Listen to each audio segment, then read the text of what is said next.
New York Yankees up to Chi-Town, KC, Motown to Alabama, LA. New York Yankees down in the hot Atlanta. I would like to bring us in, but I'm listening currently to Ryan over here doing some Nelly. Oh, my country grandma. No, we got no music going. My country grandma. Your country grandma? So anyway, all right. Well, I guess we're 20-something seconds in. There's everybody. They finally have showed up. All right, guys, listen, welcome to the Livewell here at Fish, North Georgia. As always, whose phone is going off at the beginning of the show? we want to say thank you for you guys tuning in tonight. What's up, Walton Doyle? And John Alder, we appreciate you being there in the comment section already. And again, we want to thank you very much for tuning in tonight and spending your valuable time with us. And again, if you're listening at a later date on YouTube, you're just as valuable to us, and we want to say thank you very much. All you guys, good evening. Very glad to see you guys in the comment section. And we're going to get through with the business part of the show real quick, and then we're going to get on to some fish talk if I can get my computer cut back on. So, again, listen, if you're watching tonight on Facebook, make sure you go to StreamYard.com/Facebook and enter your name in. So in the comment section, you'll come up, and we can address you as something other than Facebook user. And also, while we're at it, if you're watching on YouTube, make sure you hit the subscribe button, click the bell, so we can notify you anytime something new on our channel drops. And I'm going to go ahead right now and, you know, a lot of you follow us on all our social media platforms, but I'm going to list them out anyway. What are you laughing at already for? Who? I just heard phone go off. You're killing me already, kid. Oh, my God. You're killing me already.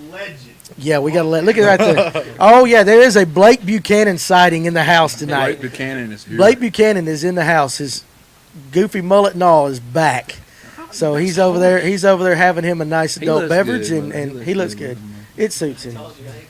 It suits him. So again, all right. So if you don't already, you give us a follow here on the Fish North Georgia group page and on our Facebook page at Fish North Georgia. And we've got, of course, got the Instagram that Mr. Paulie is now going to be in charge of. So you got some really good stuff that's going to be coming up as he posts that stuff a lot better than we do. So follow us on Instagram at Fish North Georgia and on Twitter at Fish North GA.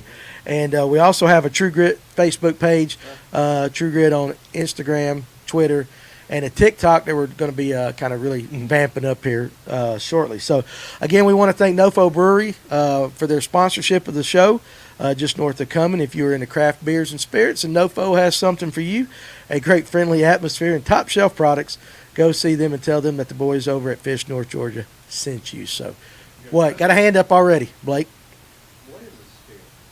Spirit. Is that like liquor or something? The Holy Ghost. I think that's clear liquor. Clear liquor is a spirit, as far as I know. Yeah. Clear liquor. I never knew. All right, so let's start off the fishing show tonight by figuring out what a spirit is. So, It's like mineral spirit. mineral spirit. It's clear. It's clear. That's what's wrong with my hand. It's clear. So, anyway, all right. Spirits. So, Concluded the lesson. there you go. There's your lesson tonight. And if Concluded anybody has the any to lesson. add, throw it in the comment section, and we'll definitely talk about it. So, I was sitting in the shop the other day, and we were thinking about who we were going to have on this week, and I thought we would do something a little bit different because Ryan sits beside me every week, and we get our guests in, and he always has a little bit of a different spin on what a lot of guys do, and he has his own ideas and stuff like that. So he is a unique individual in how he fishes, trailblazer in his own mind. But yeah, I know Blake's over there. He is a jet flyer. Roll leg swearing. That's right. So, yeah. Stealing. Woo! Listen to Paul tonight. Wheeling dealing. Son of a gun. I don't even know what's going on here, guys. Now, but we're He gonna. doesn't know what he's gonna do next. He does it. He does it. But why are you shaking your hand like that to people? What are you doing? I got a crawl in my fingers. I bet you do. So anyway, Fidget spinner. to my left, we've got the young buck that likes to come up here every night, and I like putting him on here because we embarrass him. Eric is in the house. He's going to try to learn something. Don't be fooled. He has not stopped talking since He got has here. not. So if he don't talk, that's on him. So And that new lid is good looking. it's a good looking lid, and we've got 7 new colors of Fish North Georgia hats on the way. Back a little bit, Eric. Yeah. Huh? Tip that hat. Tip that hat so we can see Oh your my pretty God. face in case your mama watches. There we go.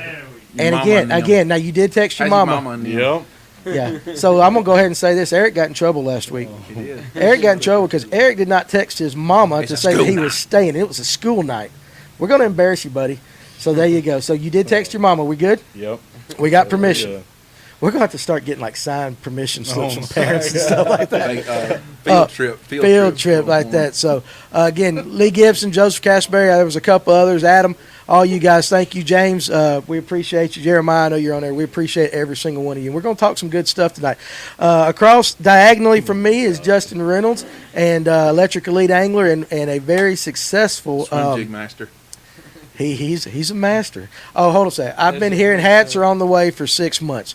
They are going to be here within a week. They're going to be here within a week. All right, listen, I've tried. I've done all I could do. There's a picture of them. Dane. Oh, Dane. Dane might win the question of the week tonight. So, definitely. George Smith, you're going to have a good day tomorrow. Tip your hat up because we can see your eye. We won't see them pretty eyes. George Smith gets to go fishing with Jesse Millsaps tomorrow. So that ought to be a treat for him. Nick Treadwell, how you doing, buddy? But Justin, we're going to go ahead and let him show off his hardware that he brought with us tonight. Show everybody. Look at this. Who's our other guest? Michael. Hey, Michael. Michael Fox is in the house. Not that Michael Fox. Not the Back to the Future Michael Fox. Huh? He's on the phone. He's on the phone. He's the one whose phone went off. What'd you win that for? That one right there was Angler of the Year. In what? For the West Georgia Solo Trail. That's right. So again, Talk about that a little bit. That's a cool concept. tell everybody a little bit about that. Yeah, so it's just like these electric only tournaments, except there's just you're by yourself. One angler. It's not a team tournament. You're by yourself, and 2022 is actually a really cool schedule, and we're hoping it grows a lot. I think we probably average 9 to 12 boats for most of the tournaments this year, which isn't too bad, but next year it'd be cool to have like 17, 18, 20. Yeah. And a lot bigger field. We're fishing some good lakes, so I'm hoping to have a good turnout, but it was a good year. Yeah, it was fun. Patricia almost beat me. I was scared to get beat by a girl all year, but I pulled it out. That's okay. Chris Taylor, Brian Markinson, how you guys doing? And one of the reasons why I wanted Justin to come on with Ryan tonight is because he's a power fisherman. And so a lot of the stuff we're going to talk about tonight is power fishing, because a lot of people do not fish Lanier. You have the power. And so, is that what He-Man said? Can I say something real quick? Yeah, you can. can. To add into the solo thing, what's cool about it too, and it really sets up to how I power fish, it's a 3-fish tournament, and they're only 5 hours. So you got to get it and go. So the way I fish, I only got to get 3 bites. I feel if I go throw my top, whatever time of year it's going, but when it's warm out, like I said, I caught on with my last one's all on a buzzbait. I got bit first thing in the morning, and I didn't know anything at that lake, and I just ran with it. And everything that bit was big. Well, see, that's the cool thing. We were talking about it up there earlier. You've had a hell of a year for big fish. Yeah, I've had a really good year. If you guys are on the group page, Justin's always posting. And, I mean, his ass is throwing up 6-pounders all the daggone time. And so, largemouth, though, you catch a ton of largemouth. Yeah. Shallow fish. So, Neil Scoggins, it's power fishing time. That's right. So, we're going to talk a little bit about that tonight. But like I said, Ryan's got an opinion on everything. And I'm like, and you do.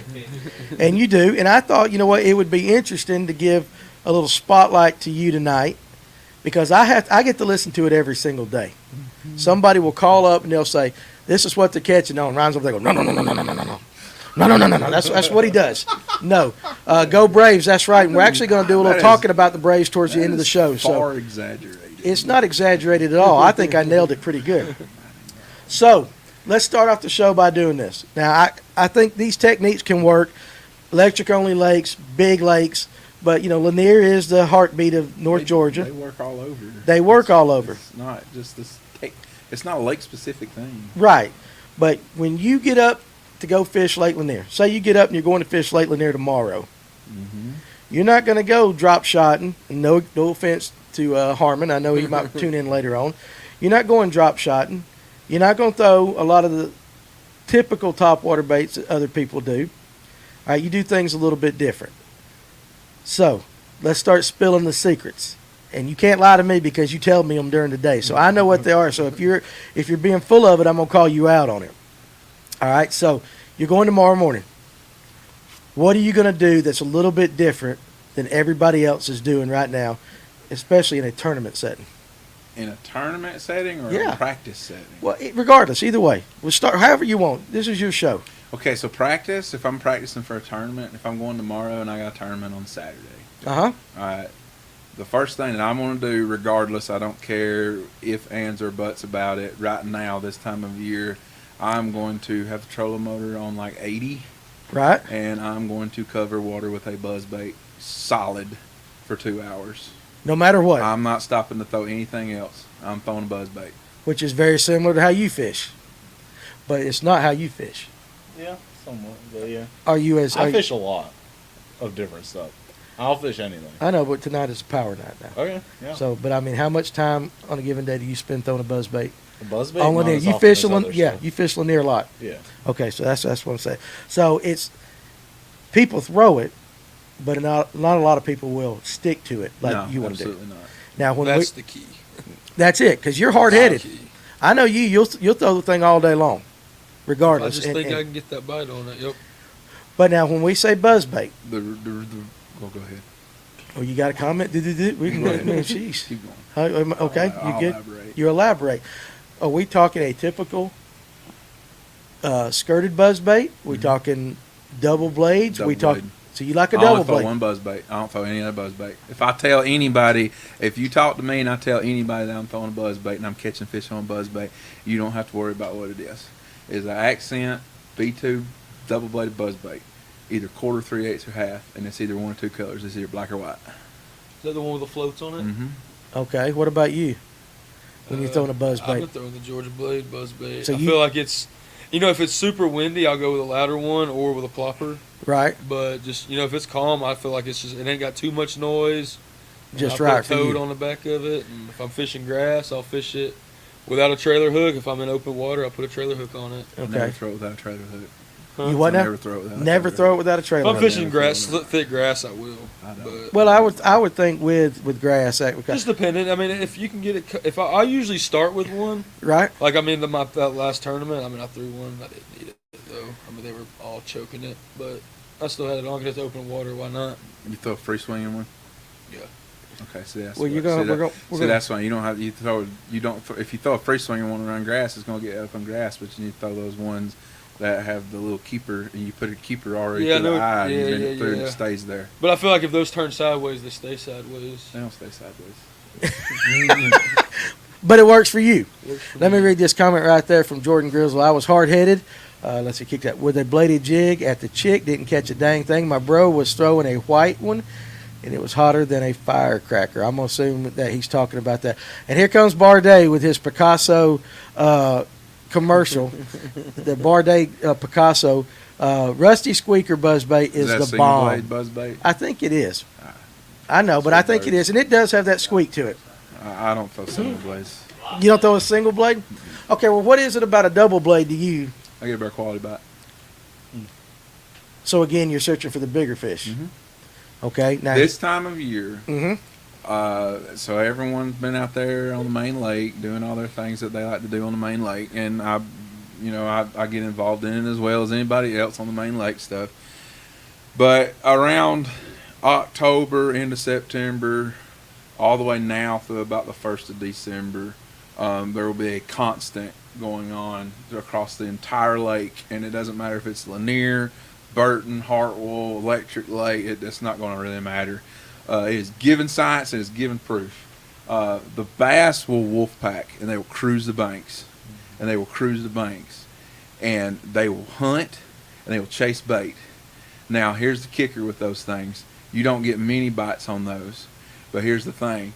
I get 1 or 2 bites on that. It weighs more than your 2-pounders because they're 3 and up.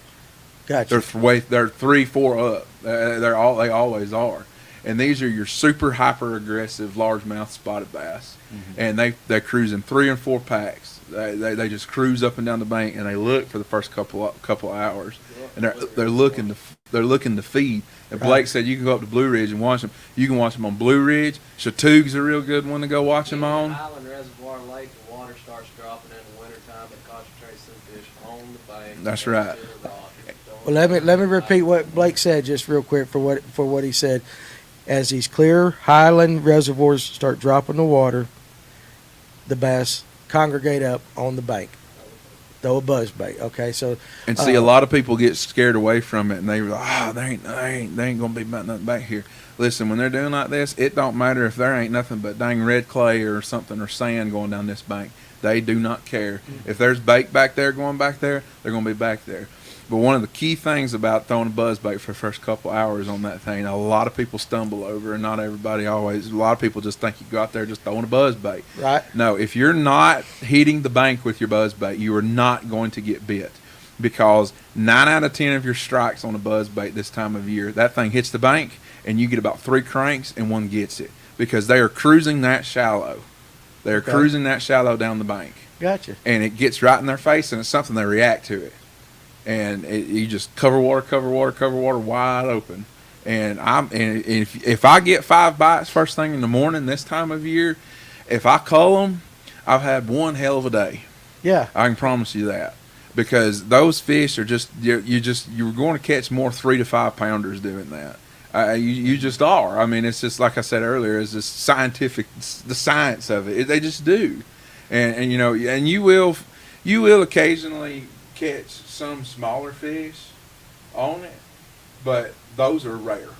Okay. Those are very rare that you will catch some smaller fish. This time of year, if you're not throwing it on the bank, there's a magic. The magic starts happening this time of year, and I don't give a flying rip if the water temperature is 76 degrees or 64 degrees right now.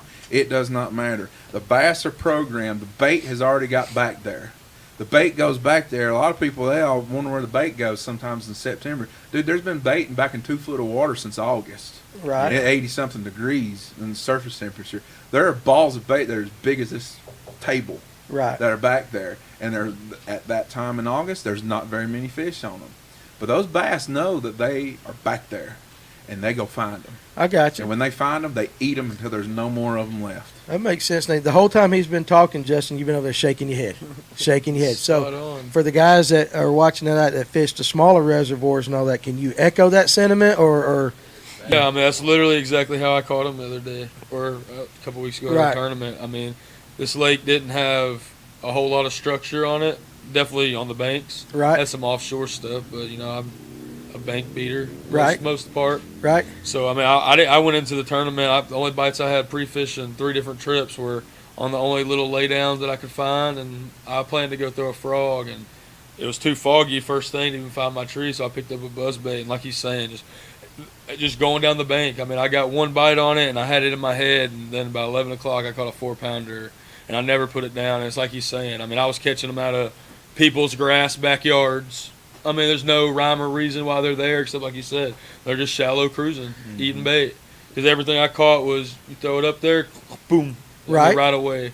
It ain't 10, 12 foot off the bank. Now, the interesting thing is, and this is the difference between you two, and I'll let you start with this, and Justin, you like throwing, you don't throw the skirts, right, as much. You like throwing the toad. Yep. So you got a toad on yours. Yep. Now, what colors are you concentrating on, or does it Usually depend? it's just white or black. Another short story. I was camping at my lake. Yeah. And a few days before this tournament, I was getting my stuff ready, and I knew a buzzbait could be a player. You know, I knew I was on nothing going into the tournament, so I knew I was probably going to end up covering water.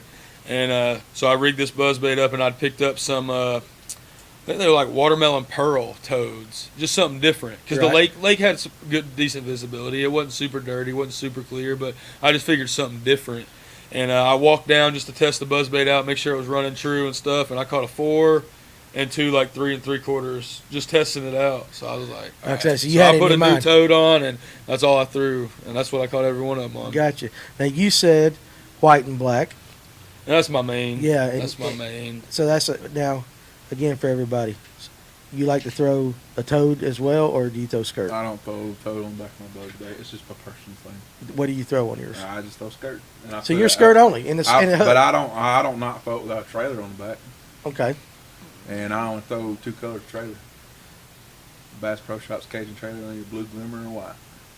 Okay, just something you got confidence in, and I've caught them for years on that thing. Years? Yeah. You caught them for years on the back of that thing. Okay, so why? And I'm gonna ask you this for all the daggone people that are gonna say, whopper plopper. Why start off with a buzzbait and not another type of bait like a whopper plopper? Because I'm gonna throw a whopper plopper on the bank. I'm probably gonna get hung up in some stupid stuff. So it's more of a. I mean, if you go down a stretch that's got some rock on it and rip rap and stuff going in the water, which is really key. Okay, really key. And you make a bad cast with a whopper plopper and that thing's gone. That's or true. if it hits a rock just right, it's gonna shatter. Okay. So I stay away from the whopper plopper. Now I do have a whopper plopper laying on the deck. Okay, but that's not your first That's go-to. not one of my first go-to. Yes. Okay, so why a buzz bait? Why is it not throwed more? Because it's just kind of about different ways to do things like that. Whopper plopper become a new bait, and everybody started catching them. Listen to Blake. Listen to Blake back there. There's a time and a place. There's a time and It a also place. goes a little bit to it that a lot of people don't know how to throw a buzz bait. We're going to get into that. Spinner bait fishing. I'm going to hit a couple of. What's up, Farmer? Sorry you're late. Hey, glad you could join us. Hope work is all right with you. And Jeremiah says, I only use a toad on a buzz bait for skipping. Interesting right there. And Southeast Georgia kayak bass fishing. Strictly toad on a buzz bait. Better hookup ratio. Now, what was it that you just said that we're going to get? You said people don't know how to throw a buzz bait. They don't. Well, it seems, but It's a lost art. It's like spinnerbait fishing. okay. Well, People don't know how to throw it. Okay, so what are people doing wrong? What is the right way for you? And then I'll give you that question, Justin. What's the right way? And anytime you got a question, listen, just jump in. Just say, hey, I got, you're welcome to, that microphone works. He's young, Yeah. He's soaking everything in. I'm just not much of a buzzbait fisherman. Well, tonight's your night to learn. Barday wants to know who's Blake. Yeah, I know. We can't, we can't get him around here often enough. Never invited him. It's not, you got a dadgum invite every day. That's a lie. You go home, play your video games is what you I go do. home and go to bed. He goes, he's been working a lot. He has been working a lot. Here's a good Life question. gets you. Life does I ain't get got you. a boat no more. I don't fish. We'll get you one of that. Has it been a long day? Yeah, David Newcomb wants to know what length, and both of you can answer this. You first, Ryan. What length and power of rod do you use on a buzzbait? And then we'll talk about the technique. 7 foot, medium heavy, with a real kind of slow tip on the end of it, which is really crucial. 15-pound test CXXP line, green line, and a 7:3-to-1 gear ratio reel. I love it. It always sounds like a damn NASCAR race when I ask guys this. How about you? I threw mine on a 7.3 medium heavy with a 7.1-to-1 on 50-pound braid. 50-pound braid. So there we go. So that's, again, a little bit of a difference. Now, a couple of other questions real quick, and there's the two questions. Basically, Cody Jones and Alan Pruitt have the same question. Do you parallel the bank when using the buzzbait? I don't. You don't. What about you? How I was fishing the other day, I'm not exactly paralleling it, but I'm more paralleling it than I'm not. You know what I'm saying? I'm not casting straight to it. So you're more at angle. If I was fishing, like some lakes, have a lot of blowdowns, laydowns, I'll fish deeper there where you can run it down the laydown. Gotcha. But Now, more so when there's just open water, I'm almost parallel. the Okay. bank just to cover that shallow water more. now I'm going to assume, Ryan, because you say you want to get that bite in the first, that magic zone, you're casting as you go down. You're casting it all the way up on the bank, reeling it back. Once you get 10 foot off the bank, you just bring it on in and make another cast? Not even 10 foot. So you give it 5 foot, 8 foot, and then you're done. If they don't hit in that. Why is that? Well, Why do you think they don't hit it once you get off the bank as much? Well, I'm not gonna say they don't hit it. I mean, I have had some random getting it on the back of the boat, on reeling it back to the boat. Right? But typically, those have been ones that have seen it and they come Chased straight down the it. bank and they chase it all the way to the boat. Yup. Gotcha. And it's one of the reasons why I don't parallel. Because to me, it's just me personally. I'm not saying it's right. Well, or wrong, it's the but Ryan way. It's the Ryan way. Right. I don't see any point in it because if they're going to make a decision real quick when you're throwing that thing on the bank. So one of the comments was said up there is that Michael Temple said, "Hey, someone who Michael, I doesn't know didn't how see to him, yeah. throw a buzz bait, the first thing that you got to do when throwing a buzz bait, and this is where a lot of people struggle on this, and this is why I say I can't get bit on a buzz bait. Well, first and foremost that you have to do, it doesn't matter what time of year it is, but especially this time of year. If you're not throwing it on the bank, you're wasting your time. It has to be on the bank. You have to throw it as close to the bank as you possibly can. And in the springtime, it's the same way. When you're going to try and fish for one big bite in the spring, it has to be on the bank.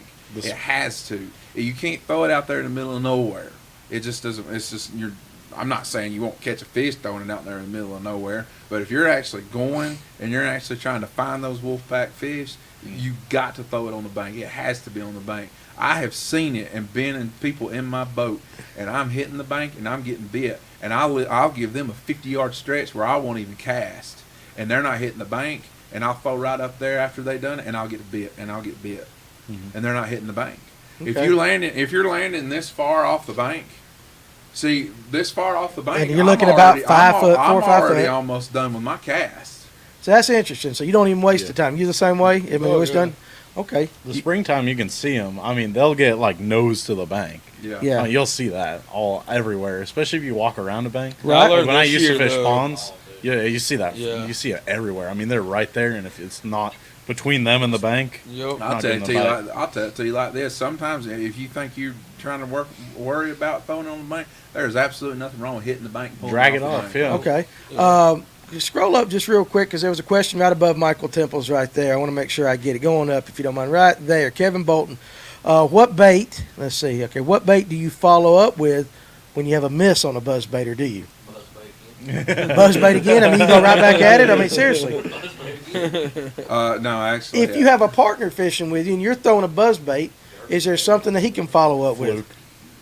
Fluke, white trickworm.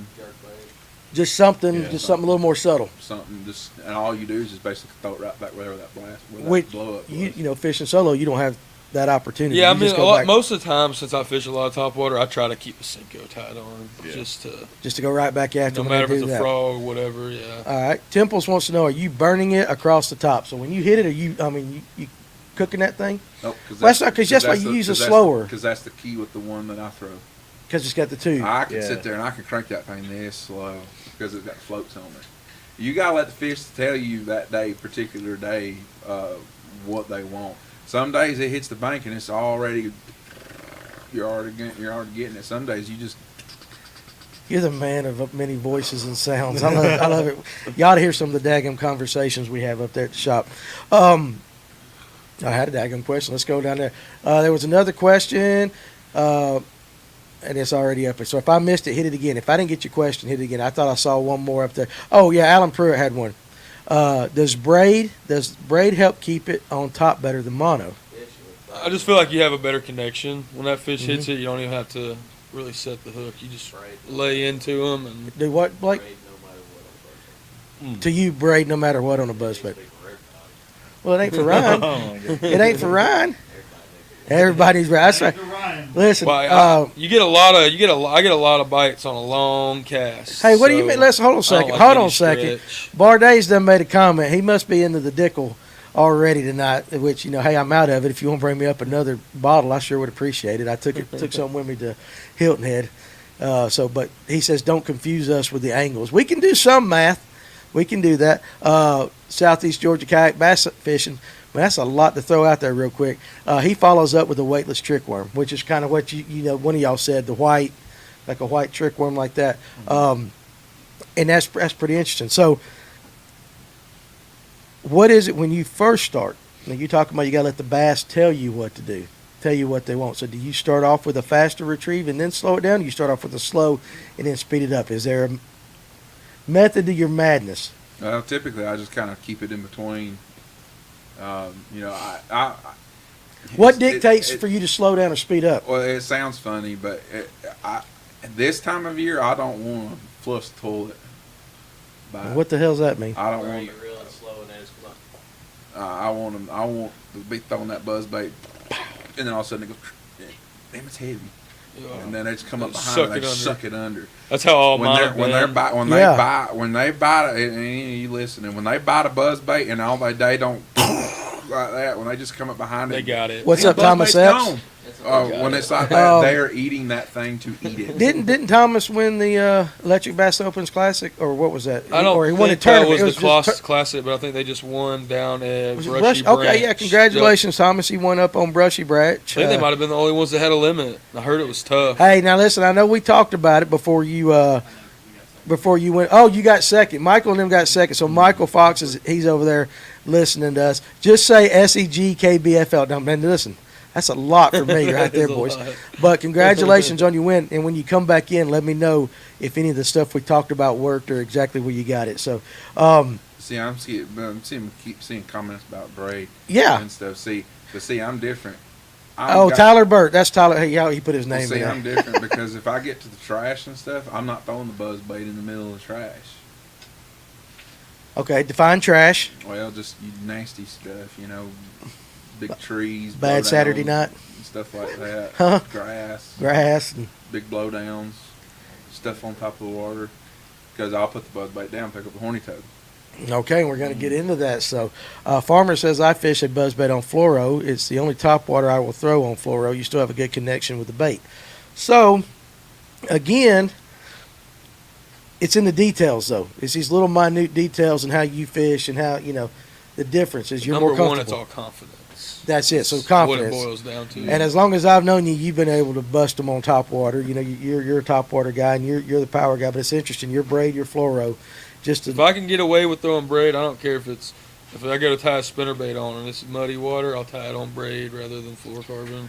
If I can get away with braid, I'm gonna throw braid. Cody Jones in the comment section says, I don't throw buzzbait on braid. I throw it on 15 to 17 pound fluoros. Yeah, So- I know a lot of people that throw it on fluoro just because it is less stretch, like I was saying. But Right. like I said, if So, can I get mean, away it's with still, braid- whether you're using fluoro or using braid, you're still getting it. You're and I not know getting that some mono buzzbaits stretch. will bend up, but I'll tell you what, that Georgia blade one, I've been boat flipping them and everything. That thing's Pam you tweak it and just Mike a little Shepard, bit. yeah. You tweak it just Hey, a little listen, bit, but they're We, durable. we I mean, absolutely love Pam and Mike here. They're good people, and so anytime you can use a Georgia Blade product, we sell them.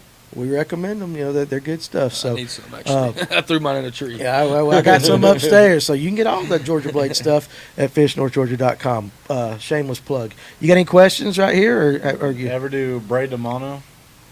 braid to mono? Yeah. I don't waste my time. On my my spinning, God. on my spinning rods, I do. Okay. Because, I always throw top water on braid to mono. I think it's great. On my walking bait, that's Oh, all. yeah. On my walking bait, I do throw braid to Yeah. mono. That's really the only bait caster I throw braid to mono. I don't but- waste my time. Waste your time. can't tie the knot. I can't tie the knot. I'm not. What knot do you use? I always ask the question. FG. And, that's right. He's that FG snob. I don't. Listen, we've got to ban him from the I show. couldn't even tell you Bad. what kind of knot I tie. It ain't that FG though. I mean, I don't know. Probably That's. not.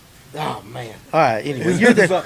You You know get the what? line, You know what? put your mouth Eventually, and you're going, eventually your eyesight's going to go, and your fingers are going to quit working I as got it well as memorized other in my things. hands. I can Huh? probably do it looking away. I mean, it's not, Yeah, but you're going to grow out of that. There's Okay. going to come a time you're going to have to compensate for other things. He's got a while. Just ask Barday. Yeah. Barday's old. Ask him. He has to compensate. Huh? Do what, Paul? There's a time when he's going to need to be able to do it without looking because his eyes are going to go. That's right, Oh dude. my Listen. He's not going to be able to see. And you're going to do this. I got readers on here, and I still have to take them off and go. And, it's coming. It's coming. It's Oh coming. my All right, God. so Let's go. any other I got a while. technique specific or anything like that on the buzzbait? You say it works on all these lakes around here. Any chance you ever go to a different color other than black and white, given any circumstances? Or anything different about a buzzbait before we move on to the next thing? Either one of you. I mean, Well, shit, let's go. Talk. I was just say, I usually use a silver blade. It's In Barday, it dirtier happens. water, I'll go with a gold blade. I don't know that it makes a huge difference, but like I said, Right. it's a confidence thing again. I love Barday. It does happen, buddy. Trust me. I got you. I know exactly what you're saying. Okay.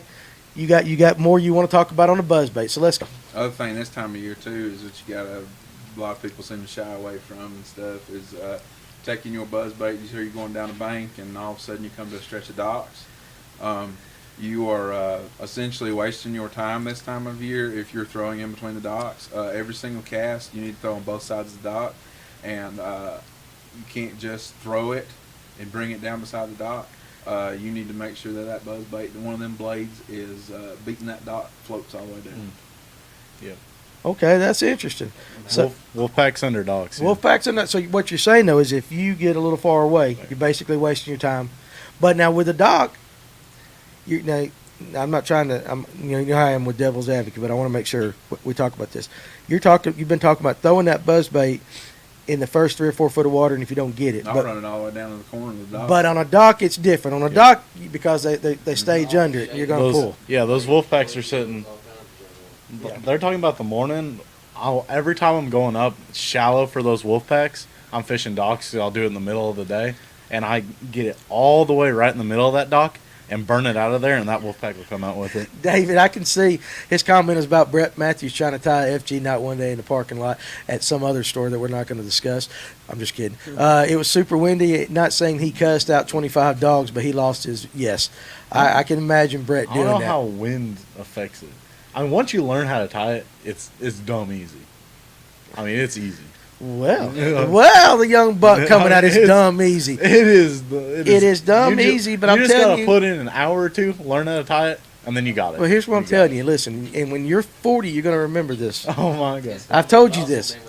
Yeah, exactly. Yeah, but that's your fingers don't work. Now. I got all kinds of muscle memory in my fingers. That don't mean it's gonna replicate what my brain tells it to do. So I can't wait to see you get older and all that. It's gonna be so great like that. CA, I don't know who you are, but glad to see you. Yeah, hit the black floats and tilt your blade to run into docks. That's interesting. Have you ever done that? That's a little juicy tidbit. Do you actually adjust your blade a little bit if you're trying to hit a dock, or you just? If you throw a single blade. If you throw, so you gotta have If you're throwing a double blade, you don't got to. Do you ever do anything like that? You can really depict where it goes. If I'm throwing obviously it wouldn't work for a dock, but if I'm throwing a lot of open water, I'll throw it on a 7.6. You can get it way out there, but you can just move your rod tip and get it to go. I like it coming straight, just because I can tell what hole it's going to come through or exactly. Yeah. And like I said, you can move your rod tip to the side, speed it up a little bit to get it to. You can almost drive it. That's what I Once do. you throw it enough. Marble Hill is in full effect tonight, guys, with the guys zooming up and down the road. One more thing, David Newcomb, he was trying to learn it on the fly. Absolutely. And I also want to go ahead and tell you that good night. Some of us have jobs. All right, Barday. Good night. You do it. The brim cometh, farmer. But I want to say, Newcomb, about Brett Matthews is one of the finest guys I know. And also, he is one of the newest members of our True Grit pro staff right there. So he's going to be putting out some stuff for us like that. But I love Brett. He is a daggum good guy. So, plus my concentration is horrible, and I always forget how many crosses over the fluoro I've done. It doesn't matter. You wait till it looks good.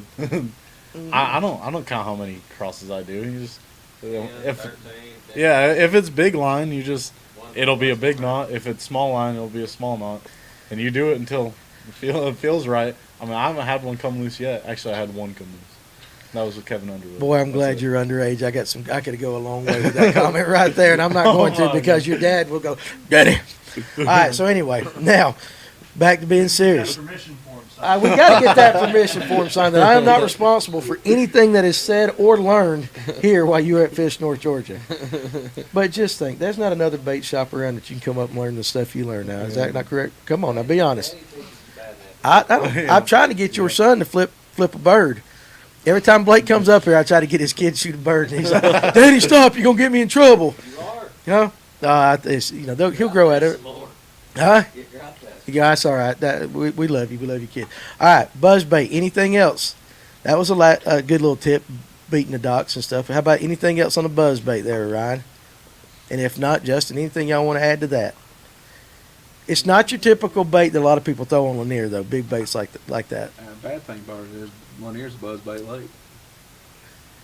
In the right areas. Yeah.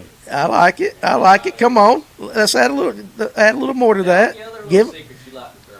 him some juice. Come on, Ryan. Hey, I caught one on it yesterday for the first Come on, Ryan. Hey, Pam. I was with Blake. I was with Blake the first time he caught a fish on spinner. Right there. So, Pam, He reeled that sucker all the way up. I think a lot of you, hon, but you don't need to be watching this show. But we love the people over at Georgia Blade, and again, I can't say it enough. Y'all are some good people. Miss Pam always takes care of me. I think that I know. I mean, I'm not saying there's nothing wrong with a toad or anything like that on the back.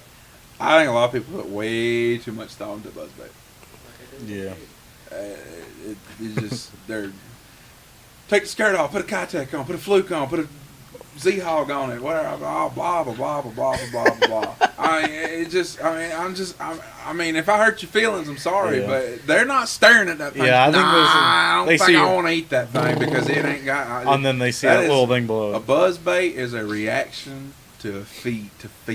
That is all that it triggers. It triggers to feed. Right. I mean, if you think they stare at it, whether you got a horny toad or a fluke or a Kitech on the back, if you think they stare at it that hard, they ain't gonna bite it. Yeah. But they don't care. Like he's talking about with the wolf packs, Right. dude. I'm telling It's you, the first one to get it. if you see a wolf pack before you actually cast on it and you cast to it, those fish aren't looking. They ain't They looking. feel that and then boom. They Like see you that. can't even tell that see they've got it don't before they matter got if it. It's a clown color. Yeah, you I could- throw white, but it don't matter if it's a clown colored skirt, man. If, Yeah. if them wolf packs are going down the bank, they, what's that? And they go get it. Yeah. I feel like the it's toad fine. gives them something more solid to eat, to inhale though. Okay. That's, Honestly. I mean, that's understandable. I mean, I won't argue with that, but Yeah. I mean, it just. And like I said, once again, it's just a confidence. I mean, if Yeah. you got, Right. if you got If you can get, if you got confidence putting a Kitech on the back and all this stuff, Because I've but caught plenty on a skirt too. I mean, I just kind of got to where I throw that toad. I literally know you- people though that I seen that comment. I'll answer that. You gonna answer that comment from CA I and Michael literally Tinkles? know people though that I probably shouldn't say this, but Say it. Don't be scared. I got you back. Mark Fortner is probably one of the best buzzbait fishermen on Lake Lanier. He throws that bait a lot. Right. He makes his own buzz baits. If he comes in with 18, 19 pounds on a buzz, or comes in with 18, 19 pounds, you can about bank on it. They call him a buzz bait. Doesn't matter what time of year it is. Okay. It don't matter. Let me ask you this real quick before you get to those, because we got several good questions and we're going to get to them real quick. But I've got a question. You said black or white. Mhm. With the black buzz bait, is that more of a dusk and early morning or any time of the day? I typically kind of let the conditions kind of dictate it. If it get to the lake this time of year and it's really thick overcast, I'll throw the black I like white during that. and You see, like white, yeah. But I mean that's It doesn't again, matter it that goes back much. to personal preference. Yeah. But I like that little bit of that silhouette. But again, going back to it, I really don't think it matters because I've caught Yeah. fish at night in the summertime on white, Yeah. Right. and I've caught them on black. I- It really don't matter. I like that sometimes. comment. Trailer hook is my trailer. Size absolutely matters, blade and body. I'm assuming that's a comment, not a question. But if it is a question, does it matter? Huh? Yeah. Listen, it's the motion. All right. So to getting to what kind of bait does a buzzbait imitate? So basically, you've got, I throw the ones, those B2s. So the quarter ouncers have little bitty blades. Okay. They got really little tiny blades. The 3/8 is kind of in between, and then the half ounce has bigger blades. So like if I know like the fish are feeding on bigger shad, and I see that they're in a pocket, I see there's bigger shad present. Right. Then the bigger blade ones are typically better. Okay. But this time of year, the bass on any of these lakes, this is not Lanier specific. This is any lake around here. Period. They get this bad habit, the bass do, of feeding on this little stuff that's this big. Lord knows they do at Latham sometimes, don't So, Right now so they are. well, what else really imitates that? I mean, you think, well, buzzbait's a big bait. Well, yeah, it is a big bait. But when them little bitty blades, little bitty ones, they're not making a whole lot of noise. That little bit of subtle, those small blades, it's louder under the water than you think. they? Right. But when they come up to it and they see just that smaller spin with a smaller water coming off of them, Right. and it's not making as much noise as one that squeaks and squalls, Right. that sometimes that can be a dictation upon whether or not you get bit or not. Okay. And I know it's old, you know, I've done it myself. I mean, I've got a brand new buzzbait pulled out of the packet and head to the lake and then tie your knot to it, and then tie a knot to the antenna of your truck and head on down the road pulling your boat, and that thing comes up there and it's just the whole time. That's what as you were go talking down about in the road. shop the other day. Yeah, Yeah. it's called breaking a buzzbait in. I got you. Do you do anything like that? I usually take the blade off and I'll scuff it up real good. Okay, Slide it back on. Right. But see, you throw single blade. See, a double blade, you don't really necessarily have to do that. Yeah. And I don't even To a know certain that I have to extent. do that. Like I said, Just one of something those- one of confidence those thing. things, yeah. I'm gonna let you answer this question, Alan. Not from Alan, Justin, because you fish soft plastics on your buzzbait. Does it help keep it up and Yeah, I allow feel you to reel slower? I feel like it does. I feel like you can reel it a little bit slower, so it keeps it up, and I feel like I can throw it a lot farther. For those Add of you some that are weight to it. for those of you that are reading in the comments, I won't read it all, but check out Farmer's comment right there. He's talking about taking scuffing up the wire like what That's you were exactly saying what I do. and stuff like that. He's actually showed me that in the store. Now I you know. also do something else, and I know Chris Gayton don't mind sharing. He actually showed me this. So you got your straight wire, Right. and so right at the head, I'll grab a pair of needle nose and I'll bend it up. So that the head And sits it's going down a little up, bit. and then I use 2 pair. I hold it with one, and I grab another pair and come at the front of those needle nose, Right. and I'll twist your long wire with your blade on it back straight. I feel like it gives it about a 3/16 1/4 inch offset. I feel like Okay. it lets that bait sit down a little farther. Like I said, one of those things. When he showed me it, I started trying it, and I hadn't looked back since. Okay, so there you go. Another little technique like that. So, Jeremiah, clacking or non-clacking buzzbait? Either one of you guys? You can answer that. I mean, I usually just keep it quieter. If I go to something louder, I'll throw a. I mean, I've got some clacking ones, but if I go to something louder nowadays, I'll throw a Chapo. Size matters. Yep, that's what they say. How fast are you reeling these? Again, it was Let the saying fish tell earlier.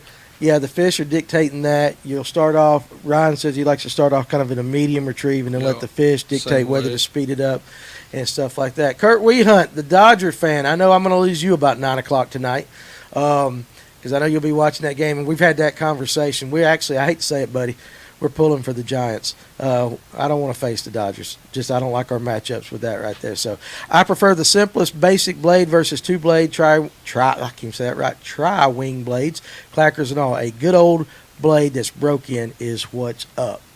So that's more down your line because you like the double and stuff like that. So If you break one in, tie it to the antenna. and if you want to break one in, and you guys do this tomorrow when you go to work, tie one onto your antenna of your truck and just drive down. That's how you break in a buzzbait. You break one in. You want to talk about? He's talking about making an old one. I can promise you, driving to work, you'll put more miles on that blade than you will throwing one for a year. What's up, Lip Sticker and Mr. Shaking Head? How are you? How about this? Let me ask you this question: plastic blades versus metal blades, because a lot of them buzzbaits got plastic I haven't blades. fooled around with plastic ones, honestly. And any success with that, or I haven't. I said. oh, you I haven't? Okay, so you haven't Uh-uh. messed with that. All right. What about you, Mr. Yawner? I don't. Change, Why are you yawning I for? don't You didn't change come my- in till 12 today. I don't change my setup. Say, I don't change. you're ignoring me right now. Why are you yawning? 'Cause it's that time. Good night, kid. Ryan, what's the brand of buzzbait you use again? It's Accent Lures B2 Buzzbait. It's a double blade.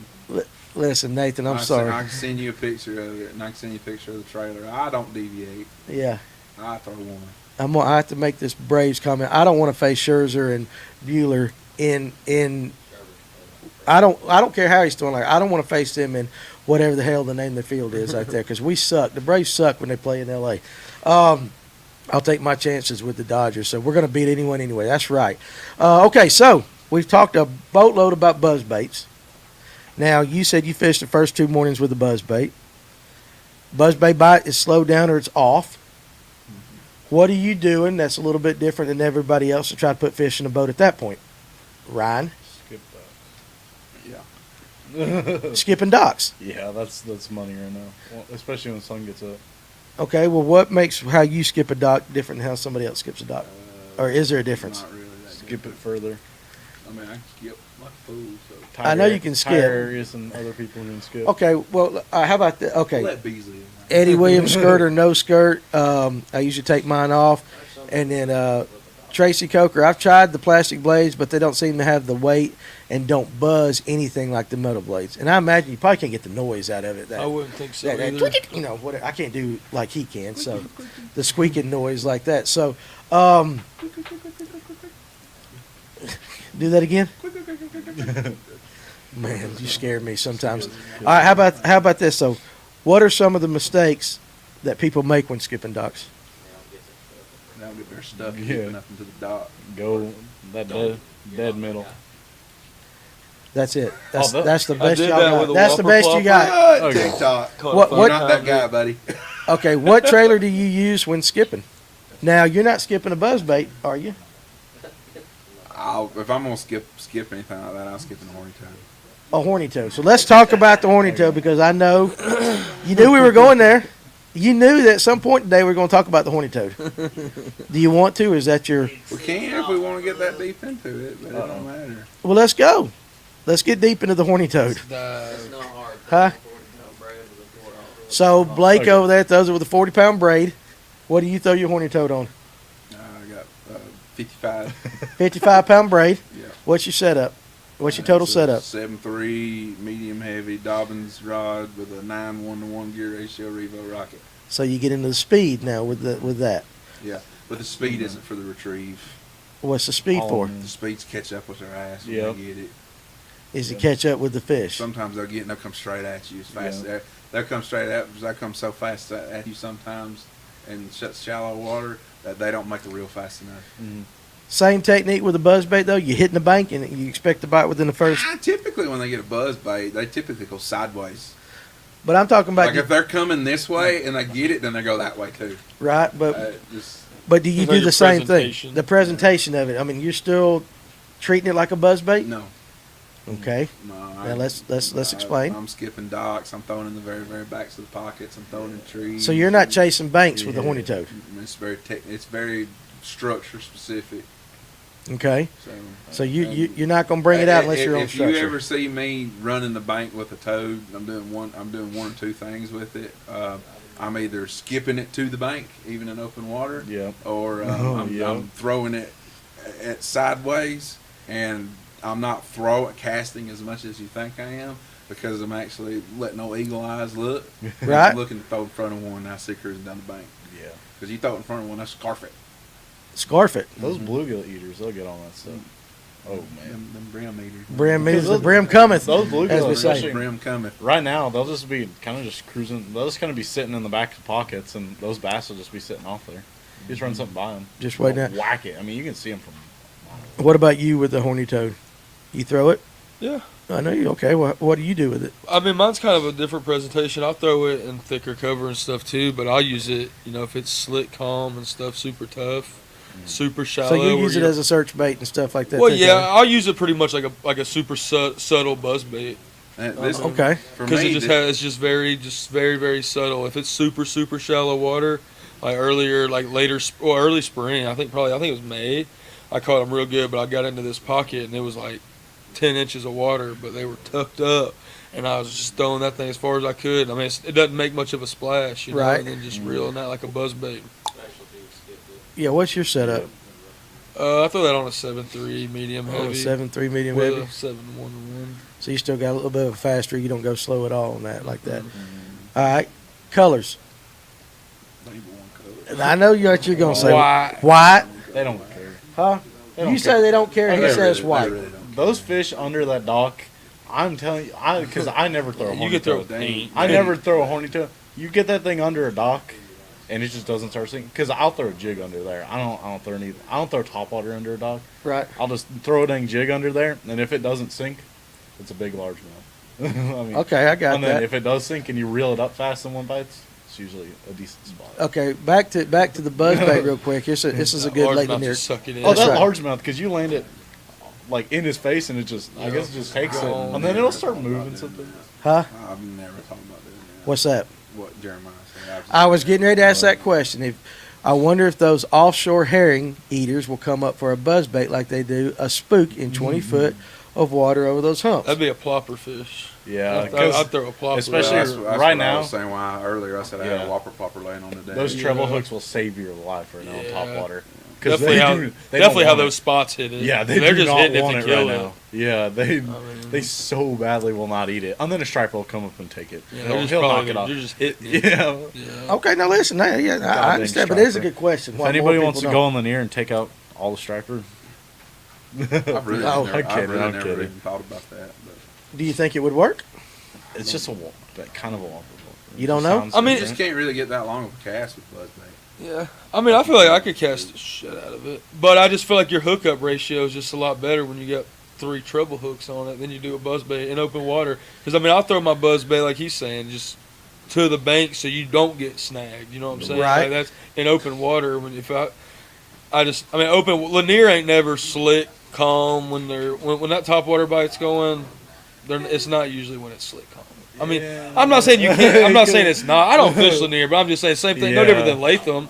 I mean, Latham does get But slick, Latham calm, fishes but a lot like Lanier. No, it does, but that's what I'm saying, but what the- you're saying is, if I was going out there and the wind was blowing, I wouldn't pick up. I'd be throwing my walking bait or something Yeah. more than anything. But if that wind starts to pick up and I want to change it up, I'm not going to tie on a buzzbait. I'm going to tie on a plopper. just one of those it makes situations. total sense to me like that. And CA, what color toad? Again, according to Ryan, there's only one color, and that is white. Do you ever use different colors? On you said the other day- white, black, and like I said, I've been throwing a watermelon pearl. What? That's a question I want to ask you. Why do you not? I mean, I've never seen a white frog. Yeah, you haven't? You think you're A bullfrog? The bottoms of a Yeah. frog. It's their belly. But listen, but I mean, ain't looking at the back. I'll say it could be pink. horse crap. 90% of the time, it could be pink. Those Yeah, fish, they it's no so different than a badly frog don't fish. care. And if you look at it the same way, a fish in 6 to a foot and a half of water, something coming over their head. Yeah. A bass is so aggressive, they're gonna hit it. I mean, Yeah. they're just gonna. They're not, a bass ain't gonna sit there. A buzzbait, I can cover more water. That frog, that same fish that ate that buzzbait would eat that frog. Yeah. But you can't cover near as much water throwing that. here's frog. my question, Blake. If it's all about the white belly, then why would they hit a black one? They don't, it's the silhouette. Yeah, that's what I'm saying. So, Under, I mean, under a dock is so dang so dark. what does it matter? They just feel it. No. It doesn't. That's what I said. You I can mean, throw it makes a pink sense. one. I don't throw them. Yeah, I guess you're right. So I use a Gamakatsu G Stinger size 4 as a trailer hook on the buzz baits with a 2.5 to 3.3 Kitech trailer. Gamakatsu G Stinger. It's the little circle. It's the little circle. Keep that has it braids- civil tonight. We braids got a wrapped kid. around it, Yeah. and you tie the braid to your hook, slip it over your hook, and cinch it down. Have more hookups. So, okay, here's an interesting question, and I don't know who Facebook user is. Again, I would suggest you go to StreamYard.com/Facebook and put your name in there. But Facebook user wants to know, what's the favorite time for an A-rig on Lanier? Now, I know you throw an A-rig a lot, but you don't fish Lanier as I'll much. throw it year round. You throw it year round. I mean, my really February, March. I mean, when they're on bait, I'll throw an A-rig. Yeah. That's in the arsenal. It's in the arsenal. What about you there, Ryan? January. January. Coldest time of the year, bring it through there. So yeah, that's a lot. A lot We'll of go to Rocky people. Mountain. Or go to Rocky Mountain. Yeah, throw it year round. But that's a lot of people. If you mention A-rig, you know it's cold. It's a cold water bait. But If you ain't getting ice formed up on your reel, ain't time to throw a rig on there. well, I guess on Lanier anyway, right? On there. Because I know the electric guys throw that. Let it be 20 degrees of ice. That's right. It's 10 pounds. Yeah, that's Well, right. you might. I know, but there are guys that throw it on the electric-only reservoirs year-round and catch fish on it like that. So, water temps in the 50s, get the rigs out. So, Michael Temple says, depends on what the sky looks like, depends on how the bottom of that frog will look. I guess that's true, too. I guess that makes perfect sense. It is the I A-rig, though, to promise you answer. the It is fish. a great I can cold promise water you the bait. fish It is, that I yeah. catch on the horny toad, they don't give a rip about what the sky. They don't- Okay. They ain't looking at the sky. They They're can't not even looking see at the sky. Okay, I got you. That thing goes underneath that dock, and it goes underneath that dock. And when you cock your reel, that thing comes out. You see them come out from underneath the dock. So let me ask you, do they usually hit it? Do you get most of your bites under the dock or once you're out of the dock? Most of them are underneath the dock. Under the dock. That horny toad goes sliding up in there, and it says, Before you even engage your Oh, reel, yeah. I'm sure. I skip with my right hand and reel with my left hand, because I mean it's so instant. For that reason, And if yeah. you really, and it's if you so- really I've want- thought about trying that. I'm if too you old really to want try to and up your switch chances over. on any lake that has docks on it, you better be skipping up there where their winterized, where their boats are up, even in the summertime, Yeah. where their boat lifts are. That I one, love when that those one boat lifts slip are that's up. right in between there, that's this wide, Right? that goes straight up across to the other side of the dock, right there where the boat's up on the lift. Yeah, that's where Mama lives. Yeah, that really helps because I think it helps putting it right in front of that fish, and once you finally pick up like exactly where those fish are sitting that day, and you can put it Just make in that front of them cast. every single time. Yep. That's That's right. when you're It's gonna like get finding those a better pattern days. in a pattern. That's yeah, right. because sometimes Yep. they'll be on the backside. Sometimes, yeah. Scotty Edwards, I throw the A-rig on the 13th month of the year. So he don't like it. I know he don't like the A-rig and stuff. Pork Taco, hey buddy, I'm glad you got to get back on the water. Definitely hate what happened to you, man, and I feel for you. That kind of really sucks. But yeah, getting back out on the water is something you got to do. Keep on trucking. For those who don't know, he lost a lot of his stuff in a fire. Oh, I saw that. You saw that I did see in a that. storage unit. It was in a storage unit. Really? He lost. Yeah, absolutely. So that man, that's tough. But anyway, I hope everything is good with you and getting back on the up and up. Maybe so. I didn't see that. Another guy, I thought it was his house. Yeah, he lost his, and he had it all in a storage thing, and the whole play. Yeah, a lot of them lost that stuff. The old argument: white, light-colored bottom boat versus dark bottom boat. I guess with the frog and stuff like that. So, yeah. How about Kurt? Most of my dock bites, they try to pin it against the float. I'll do that. I like getting in because I'll have my trolling motor going fast, and I'll throw behind the dock, let that line sink under the dock, and as my boat's going in front of it, so like there's a dock right there. Right. I'm cruising like this. I'll throw it on the backside and let your line sink so you can pull under it. Yeah. I got you. That's pretty good. All right, we're about 1 hour in, so we're going to do our little giveaway for the night. What do we want to give away, Ryan? Hey, you want to plug a couple of these tournaments? You want to plug some tournaments? We can plug them. No, man, I mean, I don't know, man. You know me. Business to do. Business? I don't even remember what I'm doing, man. It's been one of them days. So throw something up there. I mean, good grief. I know that we've got. Let's do the raffle. We'll do the raffle. Thank you, Paul, for keeping us straight. It's a good thing. Nathan Hurd. What we are doing is we are raising money. See you, Blake, for the Hurd family. We got 2 raffles going on here at Fish North Georgia. One is for a Springfield Saint B5 AR-15. All right, that's one raffle we're doing, and then we're doing another one. It's on the fishing side. We're giving away a Revo Rocket 10-to-1 gear ratio bait caster, and we're adding stuff to the fishing stuff. Speed. What did I say wrong? Speed. The speed. All right, 10-1-to-1 speed. Is that better? Speed. All right, Ryan says that's better. So we're doing that. What's up, Chris Gayton? And so, again, we're trying to raise money for Nathan Hurd, who had a accident earlier in the year getting ready for hunting season. And you can you can come to the store. They're $10 for either raffle. You come to the store and you can buy tickets. If you can't come to the store, I will. You can message me on Facebook or give me a call at 678-283-6700 or send me a text, and we will figure out a way for you to get me the money, and I will get you the tickets. We're going to do that. We're going to draw for that at the Black Friday tournament. That is, again, that's going to be a benefit for Nathan that will be going on at Little Hall. And Chris Taylor, you can find him on Fish North Georgia group page. Details for that. That's going to be a pretty big tournament. And we're also, Chris Gayton is setting us up a tournament on an electric only lake. Again, all the proceeds from both of those tournaments will be going to the Hurd family. And it's that time of year. And listen, guys, I mean, $10, you go to McDonald's. It's the price for lunch. And so we would like every one of you guys. We have sold, yeah. We've been giving out tickets. We would love you definitely to take part in this. Just when you give, and listen, it makes you feel better. And you might win, some hellacious prizes like that. But again, thanks to Cherokee Gun and Pawn for allowing us to have the AR, the Springfield AR to raffle. We appreciate you guys doing that, and any of you guys that is a very good gun shop to go to. They got some great stuff like that, so we appreciate them. And again, another tournament that's happening. You've got the King of Laniers tournament that's coming up at the end of this month. I think that's an 80 boat tournament. It's going to be a big one. You're going to have some of the. Is it 49? So maybe it's several.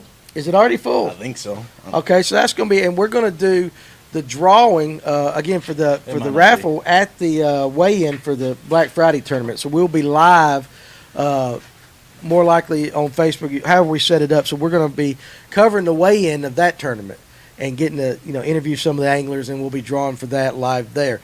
That's one thing. High school tournament starts up. GHSF October 24th. Yeah. So go ahead and try to get signed up if you're going to do that. And that's on Lake Lanier. Yes. Jesse Millsap. Yeah, Laurel Park. That's going to be fun. I'm it excited is. to see what he does with that. There's going to be some very good prizes. I can tell you that if you win that one, first place, both the anglers get a Revo Rocket spinning reel, 7-1, and that's right. And they get a Veracity, Abu Garcia Veracity rod to go with that. So I mean, first place in that, and they can't get money in prizes on that. It's about $800 like that. And again, now we here at Fish North Georgia are, along with Academy Sports, are the sponsors of that.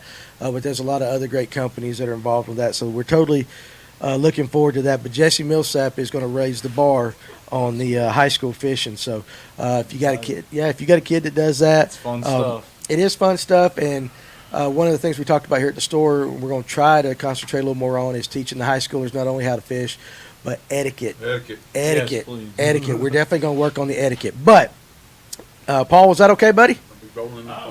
Did I do good? I think you did fine, man. I think you got more in you.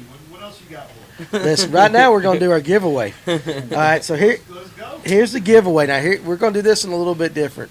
Now, Ryan is the master of impersonations.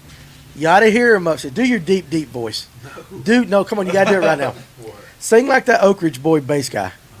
Come on, do it. Come on, see how deep you get. Do it one more time. Like a damn bullfrog. Do it again. I love it. So, yeah. So this is what I got to deal with every day. But now he does. Oh, let me read that real quick too. True Grit is now at S&K.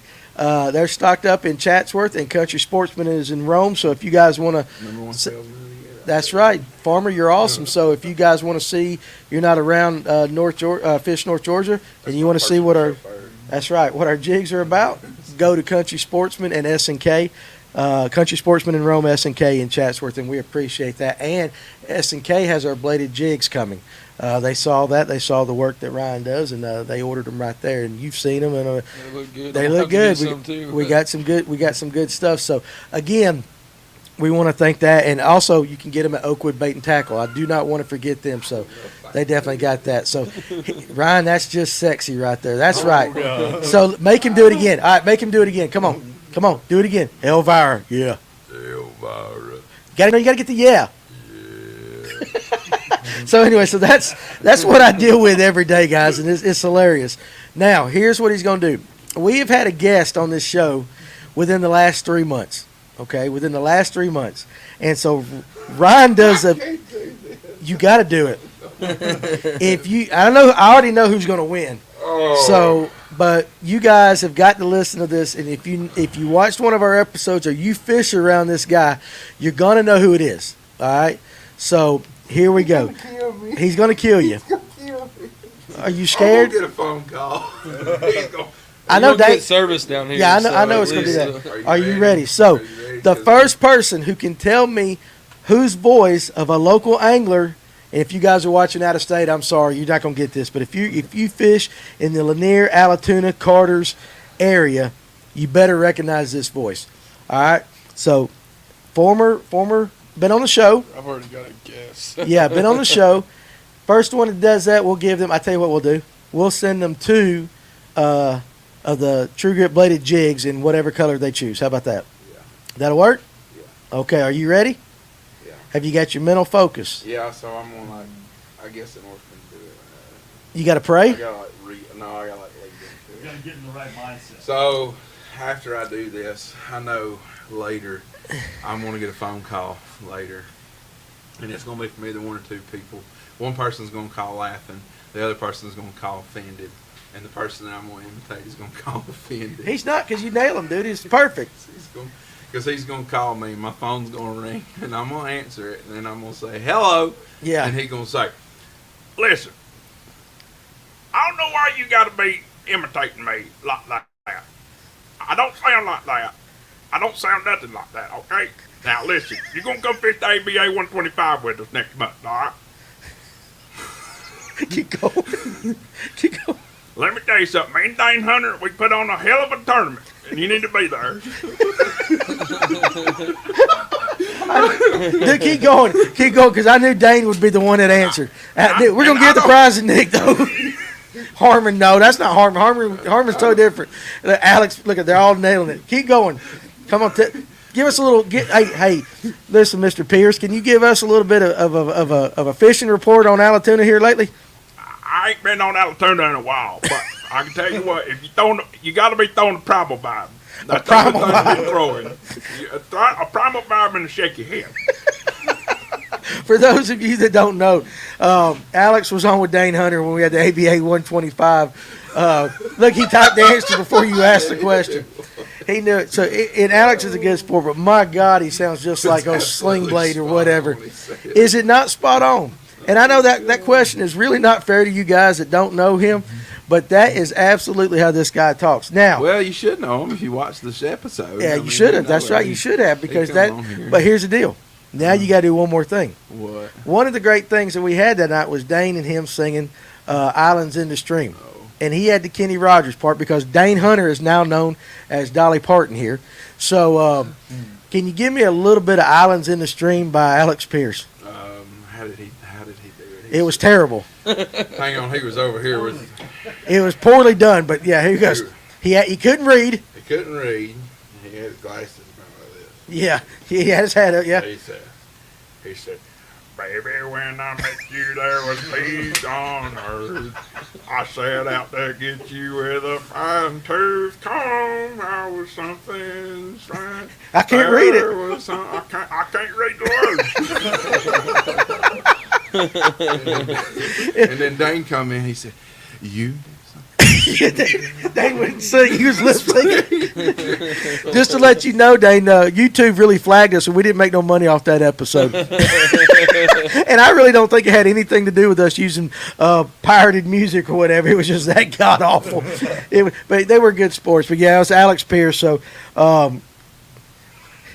Dane comes up here and gets stuff. We're gonna get. Don't we already owe Nick Treadwell some jigs?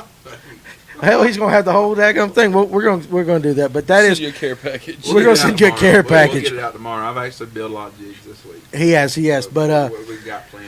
You guys that know Alex, let him go back and listen to that because there's nobody that does Alex Pierce better. That's as close as you.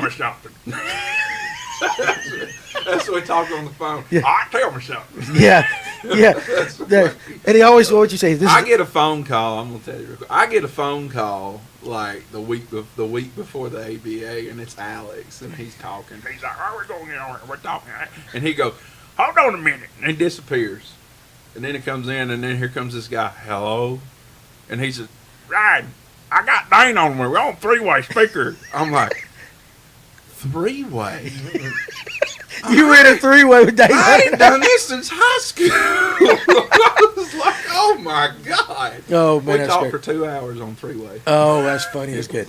Add that to the raffle tackle bag, brother. Yeah, we can do that. We'll do that. So, all right, let's get back to fishing before we run everybody off. But I kind of figured with the ball game on, we might lose a few, but that's okay for you guys watching later. Just Yeah, you only lost We Hunt. He's the only one. We hunt still listening. Just let me know We Hunt what the score is, and you guys keep up. All right, so let's do this. Let's change up because we're talking about alternative ways to fish. What is something you do, Justin, that you think is totally different than anybody out there? And I know, don't give me your number one secret, but just something that you like to do that you think gives you you see people doing it, like no, I'm going to do this.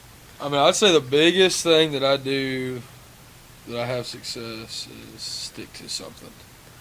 You just stick with it. I mean, I feel like that's what makes me a good tournament angler. Honestly, I just feel like, I don't feel like I fish any crazy different than anybody else. It's just a confidence thing and being able to make good decisions on the water. Like right. Like I said, that when I fished the Classic, I fished it 3 times pre-fishing and had 2 big ones bite a frog and caught a 2.5 pounder, and that was all I was going in with. Right. And like I said, I picked up a buzzbait first thing. It's that time of year. You get your first cold front. Right. That tells the fish that winter's coming. They better start feeding. Right. So then they start doing what Ryan said. They're cruising looking for bait. Uh-huh. And like I said, I got a bite first thing that morning, and I threw it a lot, and then I caught a 4-pounder on it, and I never put it down. And it's just, I feel like that's what I do with a lot of baits, and that's how I fish. I'm not one to go out there any time of year and catch 20 or 30 fish, but right. I'll go catch 6 or 8, but they'll be pretty solid. It's just you gotta let the fish tell you what they're doing, but it's just being able to stick to something and just knowing you're gonna get the right bites, and you got to make them count. That's a good advice because a lot of people are very impatient. Different. Okay, that's good. Real quick, David Newcomb. Yes, it is a Fish North Georgia hoodie. This one was made for us by Rebecca Thurman, but we're going to have some stuff like this coming in the shop very soon. But you can go to fishnorthgeorgia.com and look under apparel. Now, we do use an outside company that makes sweatshirts and stuff for us. As we get an order in, they'll print them up. But I will tell you this, if you're a sweatshirt guy, stuff like that, like a real good sweatshirt for the cooler weather, the sweatshirts are very, very good. And they've got our Fish North Georgia logo on it. It's a little bit different than this as far as size. And this is a very thin one that I can wear, year-round and stuff. But we are in talks with people to make apparel for us, that and True Grit. Even going to make some Livewell apparel. I got some of that in the works, too. And Hunt North Georgia. For those of you that are hunters, it's all coming. I'm sorry it's taking so long, but we're getting it. But you can order those right now. So, COVID Ryan? sucks. Hmm? COVID sucks. COVID does suck. Yeah, because it makes everything slow. Oh, my goodness, it makes everything slow. Now, how about this? But thank you for noticing, like that. So, Alex Pierce is here. What am I missing here, fellas? Dane. Dane called him. I can hear Dane now. Say hello to Alex. Hey, Alex. What you doing, buddy? That's what you Been missing. on the road all day. I want to know why you wasn't watching from the beginning, Alex. People will listen to this later on their phone or on not watching. Like, what the hell is he talking about? What am I missing here, fellas? What am I missing here, fellas? I can't even do it like you. Brian Marcuse, nothing. Well, dang, Brian. Listen. I mean, Dane didn't rat you out, so somebody else must have. But listen, Alex, we appreciate you. We love you. How about this? Josh Daniels back with a serious question. Thank you for getting us back on track. Can you pull that up there for me, Mr. Paul? Would a big swim bait work during the first cold front since they are wanting to feed him? We've got a pretty big Yes. We got a big cold front coming in this weekend. If you see down in the banners, the temperatures, the high Saturday 65, lows in the 40. So, what do you think about that big swim bait right now? It's been working. Hell yeah, it's been working for you. How many Sabills you lose this week? Oh my! Okay, I want to talk about. Come on, how many Sabills did you lose? 4. Now, how many of those were hung up in brush or anything like that? Striper run into brush. Striper run into brush, but Yep. but these were all fish that ripped your You can't get Sabills. through the striper though. The spotted bass are there. You can't get through. Yeah, yes, Kevin Bolton, we are open tomorrow. Address for anybody that wants to know is 11262 Highway 53, Marble Hill, Georgia, 30148. And if you need directions, you can hit me on Messenger and stuff like that. But yes, we are open tomorrow, and we will be open Saturday. I'll have college football on Saturday. You guys come on up here and sit down and watch. You don't have to buy anything. You're part of our community. Just come hang out and just come see us. We like that. And we like you spending your money too, but, we like that. All right, Ryan, what about you on the big swim bait question? Yeah. That's all you're going to give? What the hell's that? Yeah. Come on, give me some meat. Well, Give him the taters. Come on. I mean, Paul will probably throw something at me. Huh? I mean, Paul will probably Paul, throw something. is this a Paul secret that we can't give away? Paul loves this. Paul, Oh, hell, I don't even fish that much. there you go. Give it away. All right, glide bait. Glide baits. Glide baits right now. Well, glide baits coming up. Coming up. Yeah, Once I this wanna- cold front comes Not through? right now as good as I'd like it to be. Yeah, glide baits coming up, dude. Freaking monsters. Too light of Monsters? line. Yeah. Now, do you throw glide baits? I've got a couple. I mean, I'll throw the big jointed swim baits more than anything. Yeah. I like to wake them. You're a weight guy like that. Okay. So that's Even on these electric lakes, they'll eat it. Kevin, what you throw yours on? What weight of line? Well, it doesn't matter for me because I'll run into the brush. Then once they run in the brush, you're done. Yeah. I mean, my line's not really breaking that much. They What do you run, what they do you run throw into it on, rocks. I tried with those Sabills, especially the smaller ones. I try to go 15. I don't want to mess up the action. Those bigger, like the 7-inch baits and stuff, I can go heavier. It all depends. I'll get with you real quick, Yeah, it's Chris Gaten, on that. Kevin Bolton, can drive, yes. And I don't mention this near enough, but getting that time of the year too. If you come into Fish North Georgia, bring a couple of canned items. We've got a barrel that is. Yeah, he's going to pull it up. He's looking for the thing there to go across in the banner. So right there. So it's for the Georgia Mountain Food Bank. It's just a cool thing to do. Bring us some cans. We've got a barrel when we fill it up. We filled up several barrels for them already. We didn't do it as much during the summertime, but again, with the wintertime coming, holidays and stuff, anything that we can do as a community to help families and anything like that, it's just the right thing to do, guys. So, I mean, it doesn't matter. I mean, it can be canned soup, canned vegetables, whatever. It can be any non-perishable item, macaroni, stuff like that. We will make sure that the Thurmans come and pick it up, and we will get it to the people that need it the most. The Georgia Mountain Food Bank, they distribute to several of the counties around here, and always helping the less fortunate, and that's what we do. And that's what Also, if you're coming to the store too, bring a hat, one of your hats, and make sure it can be signed. and we'll hang it up from the rafters as well. So, Jeremiah piped up when he saw glide baits. Did you see that? Yeah. He come up with a list of about 18 things. So, I know he likes his glide baits and stuff like that. So, This striper will take him so quick. Those striper will fool you. Those 4-pound spotted bass will come up schooling, fire into there. If you don't get bit instantly and you can work it back a little bit, it's a striper. it's a striper. they will I got not that. get away from Chris Gayton, like Chris needs it, but he's fishing Blue Ridge. And I guess that is in the match fishing. Yes. That's the match fishing tournament he's got. And he, We both got eliminated the first round. yeah, we sucked. I got beat by Justin, Warren, and Brian. And I love Brian to death, and I like Justin a lot too. But God, I didn't want to lose to Justin. Yeah, I don't know anything. I saw Chris's comment. I've never been to Blue Ridge. How about Blue Ridge there, Ryan? Little tidbits on Blue Ridge right now. Man, up the river. cold water. Yeah, go throw your Would you throw a buzzbait on Blue Ridge? Like, Absolutely. Yeah. For so sure. you'd start the morning on your buzzbait like you do. And you're not targeting anything. You're just throwing it, hitting the bank, and going. Absolutely. Okay. Like he Large said, the mouth. first 2 hours and you go from there. I mean, and then if they're eating it, don't put it down till they stop. That's right. And yeah, Chris, that's actually good advice. Call Farmer, and he can set you up there. Jeremiah's the glide king. Yeah, hey, listen, he fishes them enough. That's for sure. So, Jeremiah, have you used any 6th Sense? I can't talk tonight. 6th Sense draws or traces? And I am in process of getting 6th Sense baits in the store. I've been in contact with them, so looking forward to getting their product line in here like that. So,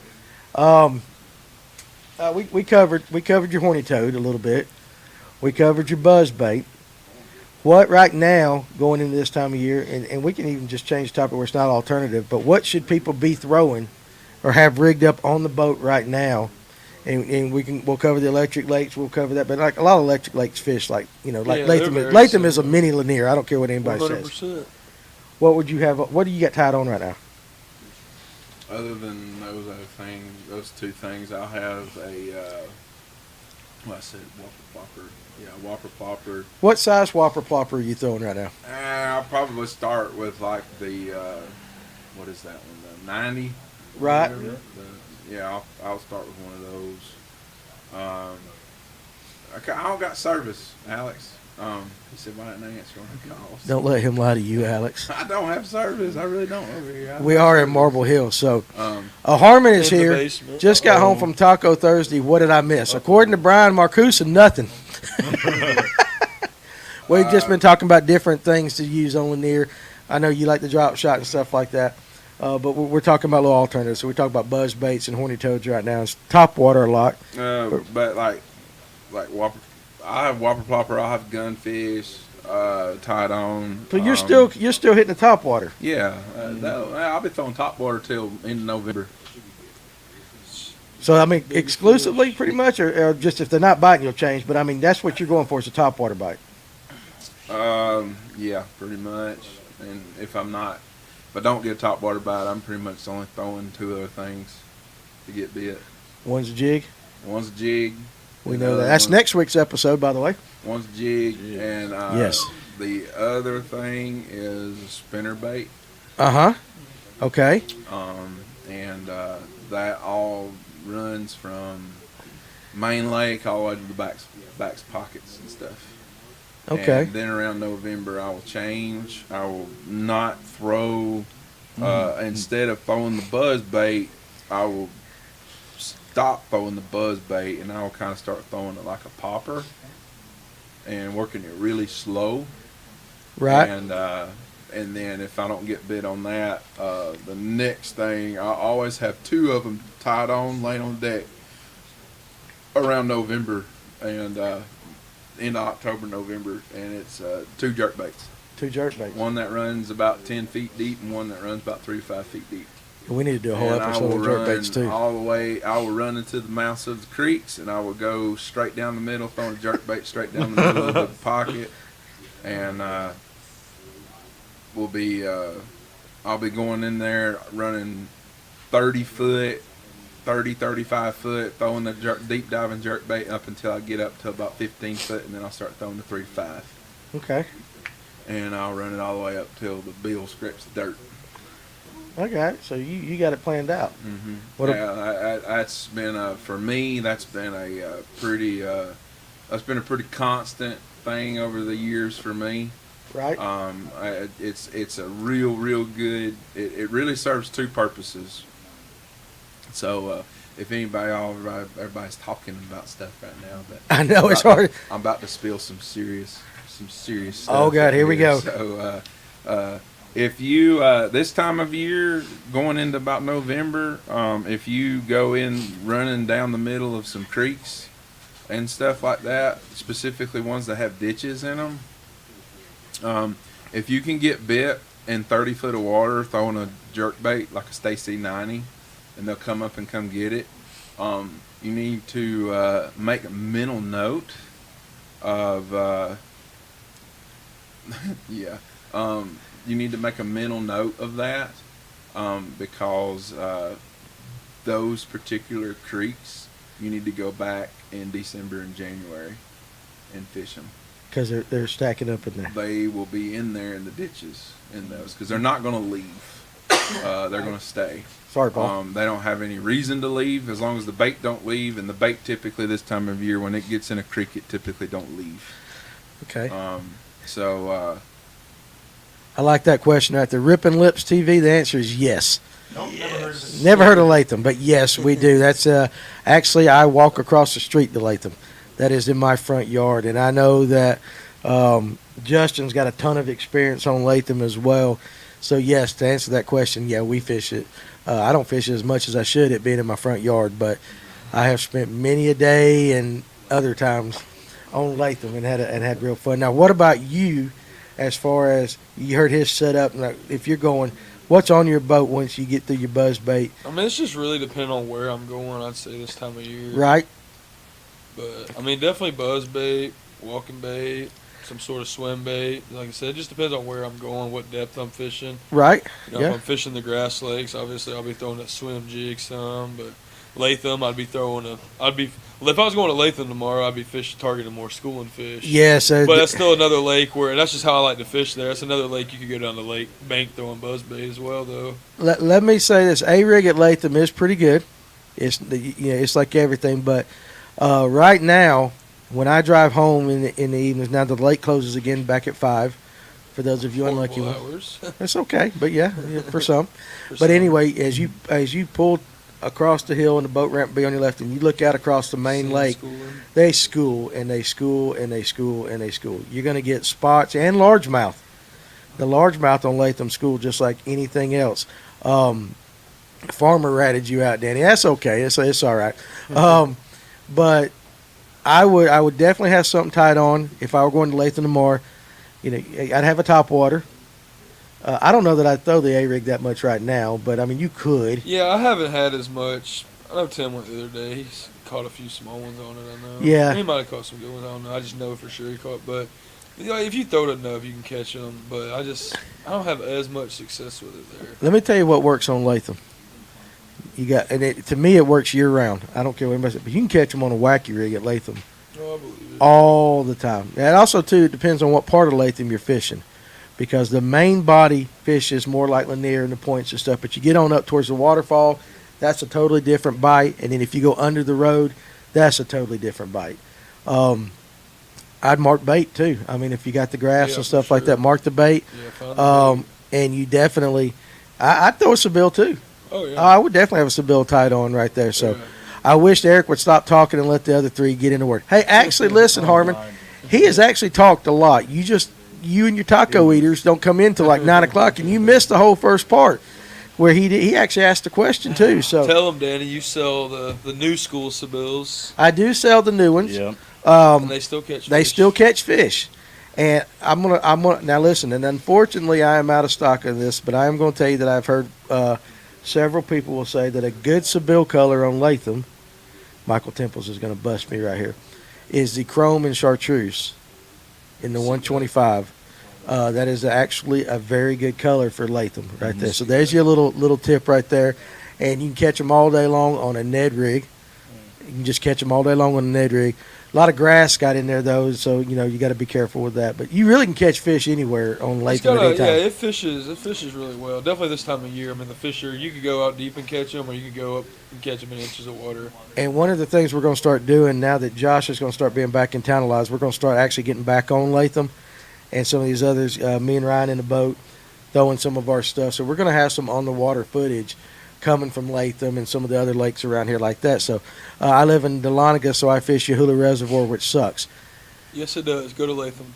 Yeah. Now, Yahula... Way more diverse. It is way more diverse. Now, let me tell you about Yahula, though. There are two types of bass in Yahula, and Shan O'Gorman brought this up on our podcast with him. There are 12-inch bass, and there are bass that eat 12-inch bass on Yahula. Yeah. So... there are some big ones on Yahula. You just have to be very patient. I'm new here to North Georgia. Where is Latham? It's down around Statesboro. I'm just kidding. Answer Jeremiah's question. I think you got a lot to say about that one. I hear Latham doesn't have as good a size. I'd be over there crappie fishing. Well, okay, so there's two things about Latham. And one of the things is they did stop tournaments on there, and they also it's a catch and release only lake now. Now, I thought that was bass only. Bass only. It is bass only. You can catch all the crappie you want. It's got some monster. Some giant crappie. I don't know what he was commenting on size-wise. Crappie in Latham is amazing. Some giant crappie in there. It's amazing, the crappie. And bass. Bass. The bass are on the rebound. What happened was it had a lot tuck out of it from, and I nobody broke the law or nothing like that, but you had a lot of people going out trolling live bait and taking a ton of 3, 4, 5, 6 pound bass in addition to them. We seen it during tournaments. Some guys would troll right by us, and between that, show you what they got, and show you. And between that and other things, a lot of your fish that you needed to get those trophies got took out. Now there is a ton of bait in Latham. It has bluebacks. They were not stocked in there, but it does have a population of bluebacks. Mostly threadfin, I think is what is put in there. I think so. Yeah. Yeah, I think that's what it was stocked with. Mm-hmm. And but they come to the top. Listen, schooling right now, oh, yeah. And no, we don't fish Winfield that much. I've never fished Winfield much at all. Heard of it. All right, Ryan. I mean, did we got off track, and we got. Hey, listen, the people Winfield, but the viewer is the important one. We got to answer those questions. You ever fish Latham? No, not really. I mean, just like we brought kayaks there, but I was young. And I love you kayak guys, Paul. I love you guys to death, but my Lord, you gotta weed through the kayakers on Latham. We don't try to kill you on Latham though. That's right. That's right. Latham to me though. Now I would say if you're gonna go catch a trophy fish right now on a small reservoir, Rocky Mountain's your best bet. But Latham is definitely on the rebound. But if you do crappie fishing. And just saying that, we've got ATX lures. I'll have them up on the site. We are going to be having some crappie stuff now on the site. ATX is coming in. We are in the state of Georgia, we will have the largest selection of ATX lures out there. So they'll be on the site tomorrow. But trophy crappie right now, if I had to pick one lake to go to, and we're going to be doing a crappie episode here in a few weeks, I'd go to Latham. That's just me. I've caught so many. If you can find them, I mean, I've only found them a few places at Hickory Log, and I'm not a crappie fisherman. I go out there with a floating minnows, and but there's some big ones at Hickory Log too. Yeah, Cedar Creek, Cedar Dink. You don't waste your time. There's some big fish in there, but I'm telling you, I'm still trying to figure out where Latham is. Okay, so Latham Reservoir. If you're familiar with Dawson, Cherokee County, they got to reveal their name first. Yeah, we didn't know your name. So, Latham Reservoir is located. 2/3 of it's in Dawson County. About 1/3 of it is in Cherokee County. It is off of. If you're coming in from the Dawson side, it's off of Cowart Road. If you're coming in from the Cherokee side, that road is called Shiloh Church Road. It's off of Yellow Creek. It's about a 340-acre reservoir. It's super deep. It's super clean. The guy that runs its name's Mark, and he runs a tight ship over there, and they've got feeders. And I'll tell you this about everybody. You pay $5 to fish at Latham. Every penny of that $5 for the parking goes back into the lake. So the cool thing about the Cherokee County Water Authority on that lake is they allow them to take that money that they raise through your boat ramp fees, stuff like that, goes back into the lake. And the guys, Mark, and I forget the young man's name, that run it. They Maybe? it's Tyler. Tyler. It is Tyler. They are really good. They're really helpful. Don't get caught not paying that thing though. Mark will come get you like that. Or after hours. If you get stuck in that after hours. Out there before. Yeah, I've had to let quite a few people out over there. So 3-pound slab crappies are possible in Latham. They're there. I have caught them bass fishing. Yeah, we caught some. They're there, but you can get into the plate size if you want to catch some to eat. The water's clean, and I highly recommend going there. But you do need to go around the brush or on up the lake. So there's my tip. Is Eric going to sing tonight? You want to sing a song real quick? Why? All right. So Ryan, we kind of left you out on the Latham talk, but you fished Latham before. It's a damn good lake, ain't it? You know, but it's in Statesboro. So you're welcome, buddy. It's True Grit's Test Lake, and that's where Ryan goes and runs the all our new spinner baits that are going to be coming out and stuff like that. So you guys look for that. Terry will get you if you're late. That's right. Terry, he's a local like I am, and Terry's over there every night. If you ever watch the Fish North Georgia group page, he's always posting them sunset pictures. So, and listen, guys, if you really want to know a little bit more about Latham, feel free to message me on Facebook, and I'll be glad to give you whatever I can. I'm not one to hold secrets on that lake. I don't ever win when I'm over there, but it is one of the better lakes in Georgia to fish. It's a good experience. So, all right, Ryan, we're going to take the last quarter of the show, and we need to get back on some stuff that you want to talk about so we don't make you go to sleep over here. What do you want to talk about? One bait all day this time of year. Okay, one bait all day this time of year is what? A jig. We can't give them too much. We're going to talk about jigs next week. I know. We're going to talk about jigs next week, but it's there. a jig. A jig, pretty much. If you told me I could only throw one thing right now, and that was the only thing I could throw, then it would be a jig. Why? Just because this time of year you can skip docks. Really good. You can fish. You can find like deep banks and stuff like that have bait. They're running bait up on them. Yep. You can throw a jig up there. They'll start kind of focusing a little bit more on some crawfish as well.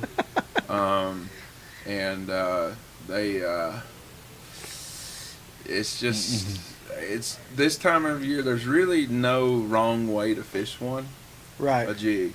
I mean, you can throw it. You can drag it on points. You can fish docks. You can fish blowdowns. You can fish deep banks. It really don't matter. Very versatile. It really don't matter. You don't have to have a swim jig this time of year tied on. You can take this thing with a double tail grub on the back of it, and you can throw it in trees and blowdowns and stuff like that, and you can just reel it. Right. Yeah. And you'll catch some absolute hammers. If I have a good day on docks and you hear me talk about it, it's on a jig. On Skip docks. it all the way up under there, way up under those docks. I made that. You swim it. That's right. I made that. He made that for you. That's Yeah. a color, right? That's why I picked. I saw that over Yeah. there. I'm like, oh dang, Real son. quick, Scotty Edwards. I like Yes. that head too. Latham and Hickory Log both have a $50 annual parking pass, and if you plan on fishing it a lot, that's definitely worth it. Harmon, yeah, you did see a True Grit billboard over on that side of the world, and that is old Chris Gayton right there. And actually, for you guys that have been asking about Latham, that picture was actually took on Latham. Josh had him over there filming a little bit, and Not a bed to fish. it was I think that was, yeah, they were over there getting some bedfish footage and stuff like that. But that fish, that hook set, everything on that billboard is from Latham Reservoir, and it kind of helps that it's less than 5 miles from the shop, so it's actually very convenient for us. But y'all don't let Chris Gayton know how good of a model he is. Good Lord, we'll never hear the end of it. Blushing. Is he blushing right now? He ain't blushing over here. Look at him. He's blushing on the other He's side. not blushing. He's like, that's right. Dang right. That's me. That's me. He's giving LJ the wave. He's starstruck. He is starstruck. So yeah, and we're trying to get our brand. Lipstick or Ryan, can I come pick up my jigs? Not till you get some other orders done. I'm just kidding. I don't even know what it's about. He wants some special jigs. Hey, listen, that's one thing we do for you guys that throw jigs. Ryan does custom orders as far as colors. If you've got a particular color that, just let's say it's a green pumpkin and you like 2 strands of chartreuse in it or something like that. You've got your own thing. Lord knows the Murphinator does. We will build those. We'll build those whatever you want. So we'll do that. But anyway, I thought that was Chris with the. Chris does have a porn stash. That one picture on his daggum. He does have like a 70s porn stash going. You know, if we're being honest, don't he? Who did they say? Somebody say he looked like Gerald Swindell. Got that off. I mean, seriously. Y'all go check Chris Gayton out on Facebook. Hey, listen. The man can fish. There's no doubt about it. But his damn future in supermodeling is not going to happen. Also, too, why I got him, I want to say, listen, he also, and this is something for all you guys to think about. Actually, he had a break-in at his house, and we hate that. We hate that for him and all that stuff. But you guys make sure you take care of your stuff at your house, and whatever you can do to secure your stuff. And while we're at it, I haven't talked much about the Cassidy agency over there with State Farm and Chase Epley and them, but it never hurts to buy some insurance on some of your stuff like that. So doesn't matter what insurance company you with, you might want to always consider doing stuff like that. But we hate it for you, Chris, and I know it ain't going to slow you down or anything like that, but he's a good sport. We appreciate it, but I hated that happened. So that is life. Now, back to the jig. We've been selling a lot of swim jigs lately. Right now, we've been selling a lot of them. Okay. No, seriously, thank you. But how about I'll throw this question to you? What was it about that swim jig? And I know it was ours, but I mean the techniques that you were using to actually catch some fish. How were you doing it? Casting it and reeling it. Just casting and reeling it. No, but I mean, you to do. Yeah. cast and reel it. It's that easy. But So like I said, I was fishing a grass lake, so I mean they were tight to the grass, and a lot of them, man, they were hitting it like a top water. I mean, for a good week and a half, it was stupid. Yeah, it is, and it can be. Jeremiah. It was Yeah. in the middle of the day. It was Yeah. the worst kind of thief. Both of them at work. Yeah, so that's that, like that. Michael Temple's next week's show is well, we need a whole episode on Latham. We can do that, but that might bore the Lanier and Allatoona guys to death. Do we? Yeah. I tell you what, why don't you let's get together and I'll show you Latham. Slide up in the DMs. Slide up in my DMs there, babe, and we'll show you. I'll help you out with Latham and stuff like that. The only problem about doing an episode on a small lake, and let me tell you this, is that you'll burn the lake up. So if I told you, if somebody, and there's some people out there that will do a fishing report or something like that, and they'll use specific spots and stuff. And when you're on a big lake, okay, fine, that's fine. There's a lot of water. You get on a 340-acre reservoir and you give some specific spots and stuff like that, I promise you, and it's not because people watch us, but in anything, you'll go out there the next Saturday and there'll be 42 people sitting on that one spot, and you'll burn that lake up in a hurry. And you will. I mean, and I'm not very stingy with information either. And I'll tell you what I caught them on, and show you what I caught them on, and show you that it's ate up. But like you said, I mean, these small lakes, you got to go out there and find them. Yeah. Because you can't just tell everybody. Because one, that's what I love about fishing, though. I love the hunt. I love the search, because when you put it together, it's GPS coordinates. Yeah, we ain't doing that. Danny, you owe me my trip soon on Latham. Do I owe you one? I probably do, as much as you come up here. So yeah, we'll get together and we'll do it. We'll do it on my time, if you know what I mean. Have you ever fished City Lake in Lafayette? Hell, I don't even know. What state is that in? Georgia. Is it Georgia? I ain't even familiar with Lafayette. Lafayette. It's Dahlonega too, not Dahlonega. No, to be honest, I haven't fished it. Any of you guys got anything on City Lake? I've never. Again, what we are planning on doing in the future, though, Ripping Lips, let me tell you this real quick, is eventually we're going to take the lakes, all these lakes, and we're going to do some videos on them, but we're not going to tell you where to go. We're going to talk about the lake and the structure in the lake. Here's a point. This is what the lake does, and kind of give you a little more general information on the lake, depth, stuff like that. So maybe we do a show with 3/4 lake specific to this area in one showtime. That's a good idea. We can do that. If you guys want us to do one, we can break down. There's experts like Justin on all these lakes. It's right behind the high school. No, buddy, I haven't. And if anybody's fished that lake, City Lake in Lafayette, y'all make sure you can do that. Will True Grit be doing more jig head designs? Yeah. Yeah, I'm working Ryan to death right now. But actually, we've got several things. And actually, I'm not going to tell you what it is, but there was a prototype put out today that is going to be used by one of our professional guides on our pro staff. It will not be available for a while. It will not be available for a while, but we got a lot of stuff in testing like that. We will be coming out with the recess football heads, though. We'll be doing that because it's about that time of year. So, how about them shaking heads? Them shaking heads are there. We will be coming out with a stand-up shaky head in the future. Look at Ryan over there, like, damn, Danny. I mean, I'm working the guy to death, but that's great. So, the occasional COVID brain. Hey, listen, Dane. I hope you have a good night. Yeah, COVID brain really hits. It's tough. So we got about 15 more minutes. Ryan, what you want to hit on next? Come on. You're the expert. The Braves are better than any of those two teams from the West. Now, if you want to get us talking about something, come up here when we talk about the Braves and stuff like that. First of all, the media needs to get off Snicker. A lot of people don't like him, but the man's coaching his fourth division, champ. He won the division 4 years in a row. Will Smith scares the hell out of me, but other than that, he's done good.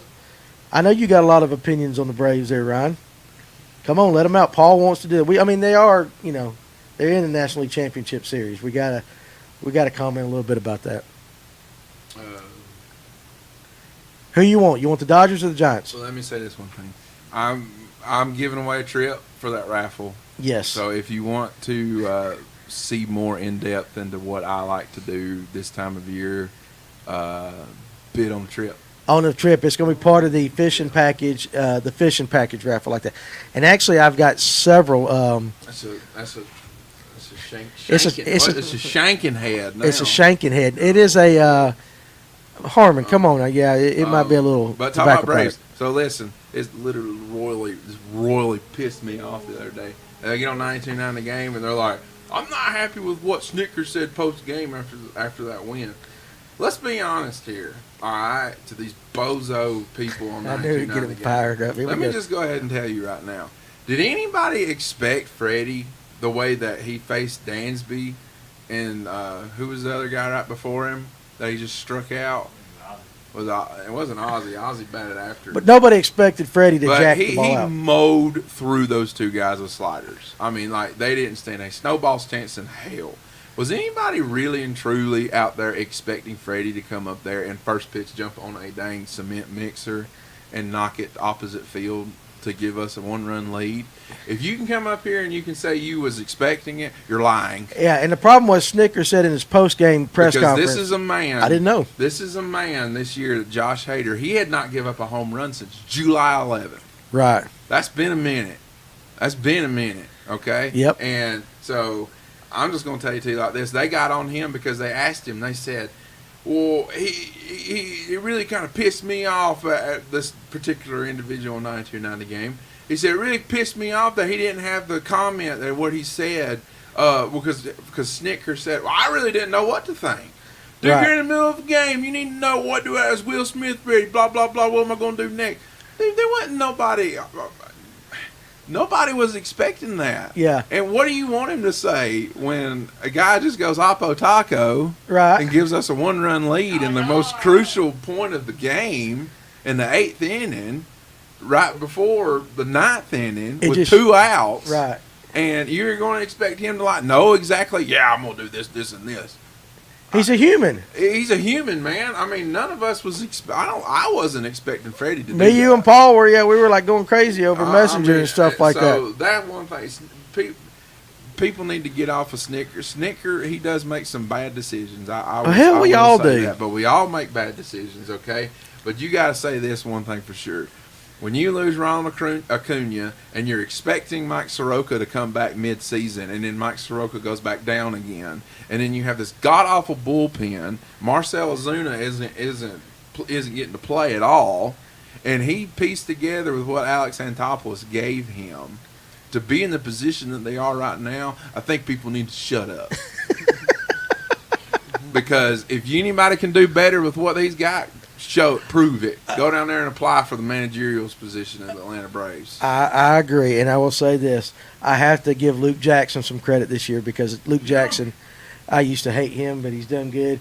I listen. All I'm gonna say is this: Kurt Wehunt 0-0 at the end of 2 in the Dodgers and Giants game.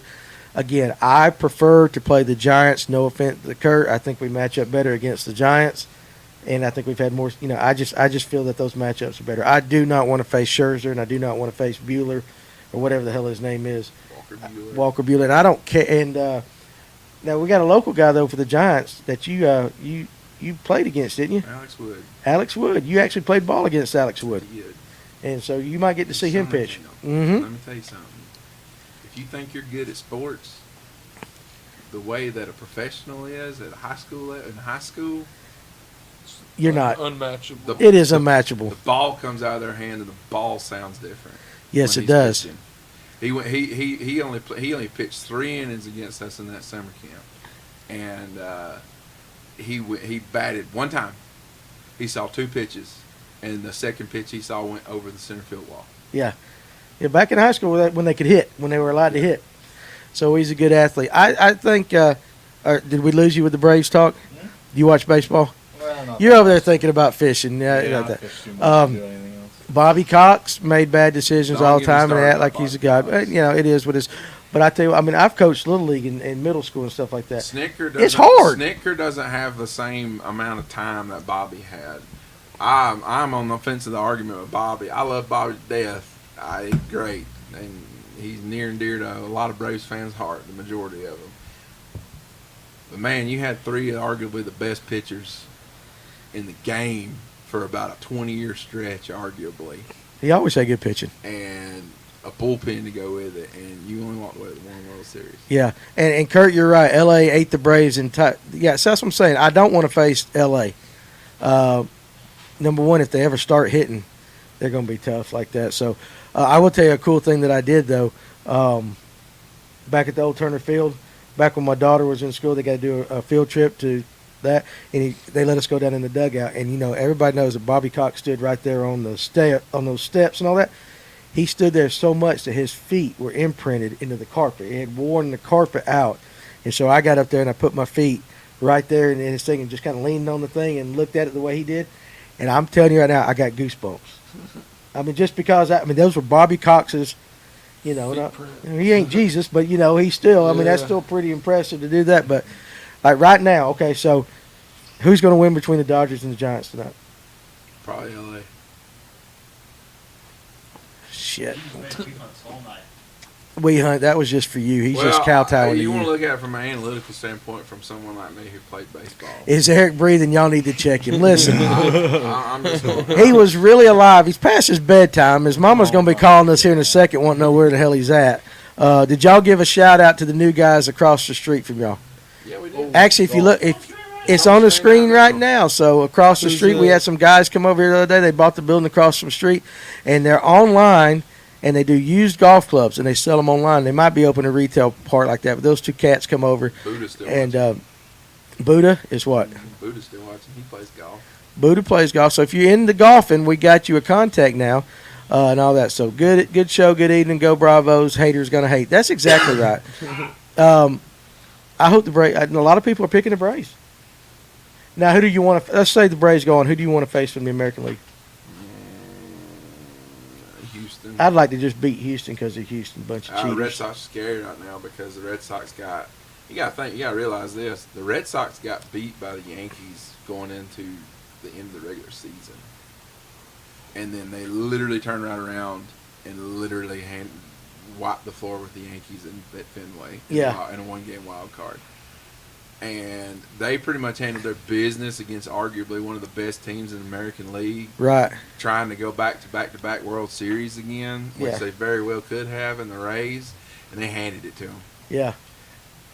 Sox are hot right now. Sox are hot, Paul. That's for Paul. So That's for the birthday boy, Earl Porter, also. is today his birthday? Today is his birthday. Harmon, tell Earl we said happy birthday. Big Earl. So again, all right. Is that good for the baseball talk there, Paulie?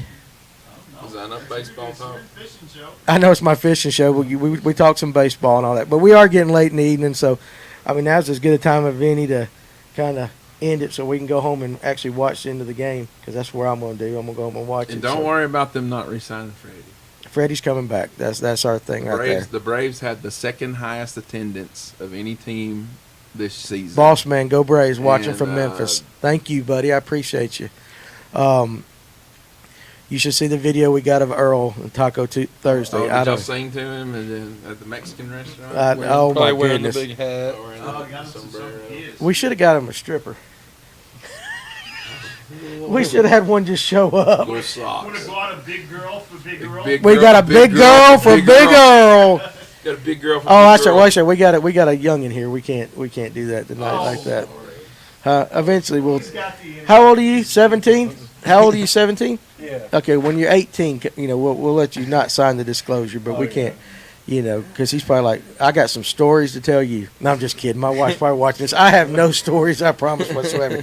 So anyway, with shots. So Earl was doing shots. So for those of you that don't know, Earl is a local favorite of ours around here, and he's from Boston or wherever the heck he's from, or Rhode Island or Rhode Island. Rhode Island. I can't even. He's in the Rhode. He's in the Rhode Island Hall of Fame.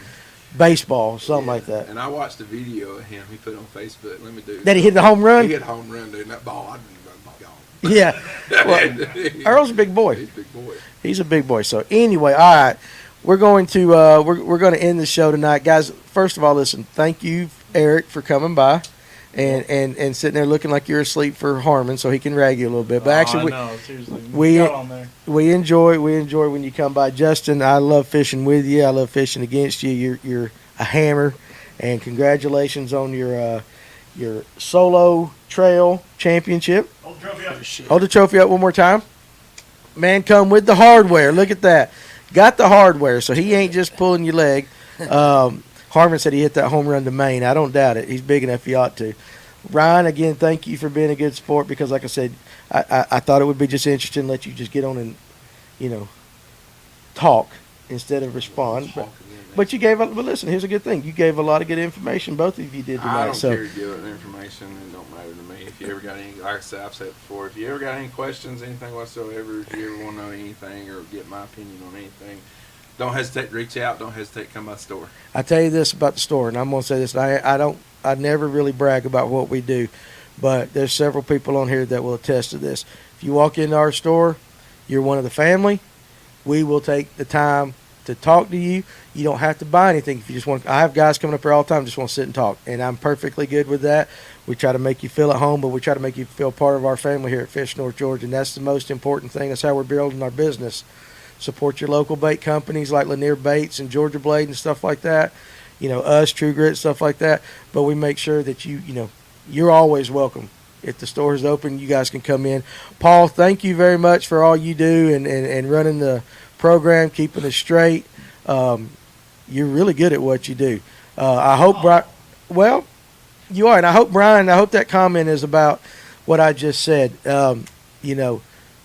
Everybody is the same with us. Okay, I don't care what color you are or whatever. Just come in here. Now, as far as the billboard, y'all want to see True Grit billboard? Go to the crossing over there. Off of 369 and Keith Bridge. We got a couple of them right there. So, but we love each and every one of you. You guys spent the time tonight. Your hard-earned time. I mean, time's valuable, and you spent your time watching us tonight. If you watch us again later, same thing. We appreciate every single one of you. Follow True Grit Tackle on Instagram and Facebook. Hey, Rudy, you're retired. I'm going to take you up and stop by to BS on fishing. Come on. Seriously, I'm not lying. You walk into our store, we'll drive. What are your hours again? Well, they're kind of 9 to 5. Our hours are kind of 9 to 5. But if you text me and say, hey, I can't get off work till 5:30 or 6, I'll stay. You come on anyway. If you're in the area Saturday, we're gonna have a football game on. Come by and all that. But again, we build our business different. Your dollars are all great, but we build the community, and then the business will come. So canned goods. Bring canned goods and a signed hat when you come. Like that. Michael Fox, you still awake over there? Oh, yeah. Thank you for dropping in, and he shops at the store like that, and we appreciate him too. So, guys, next Thursday night, if Casey Blanton, he probably ain't on here, but if he is and he's available, you need to watch next Thursday night. Is he coming on? Casey is going to come on. Finally. Finally. he is a local hammer. He's really good on Altoona. But sit in on that one. we're gonna talk jigs, okay? And not to promote our company, but we will. But listening to Ryan and Casey talk for 45 minutes up there You want to talk about passion? about The jigs and American passion. God. Nobody, Casey Blanton is the most passionate fishing Dude. angler I fisherman. thought he was about to come over the dang. He deck up gets there. Jig excited. fishing I've ever seen. Oh, I make the best jig period, hands down. To anybody, I'll take it to the bank. There you go. There you go. I believe every bit of it. But them two, I can't wait to get them two just to talk. Because hell, I might not even get a word in. But you No, get Casey yeah. riled up about jigs. Dude, that dude. He's I saw him for what, 30 minutes? and he don't mind throwing the secrets out there No. either. He's good. And when you're good as he is, and he's a very modest guy, but when you're as good as he is, you can talk like that, and he'll tell you the straight scoop. But I really think next week's show is going to be really good to watch. Getting you two, because you know as much about jigs as anybody. Casey loves to fish them, and he's got some ideas as well on things to do, and some of them differ a little bit, and that's still pretty cool. But again, guys, we're gonna end the show right now. Thank you everyone for taking your time to tune in. We love every one of you. We will see you next Thursday night. Y'all come by the shop, and for those guys that want more information on Latham, message me on Facebook. And again, y'all have a good evening, and go Giants. Sorry, Kurt.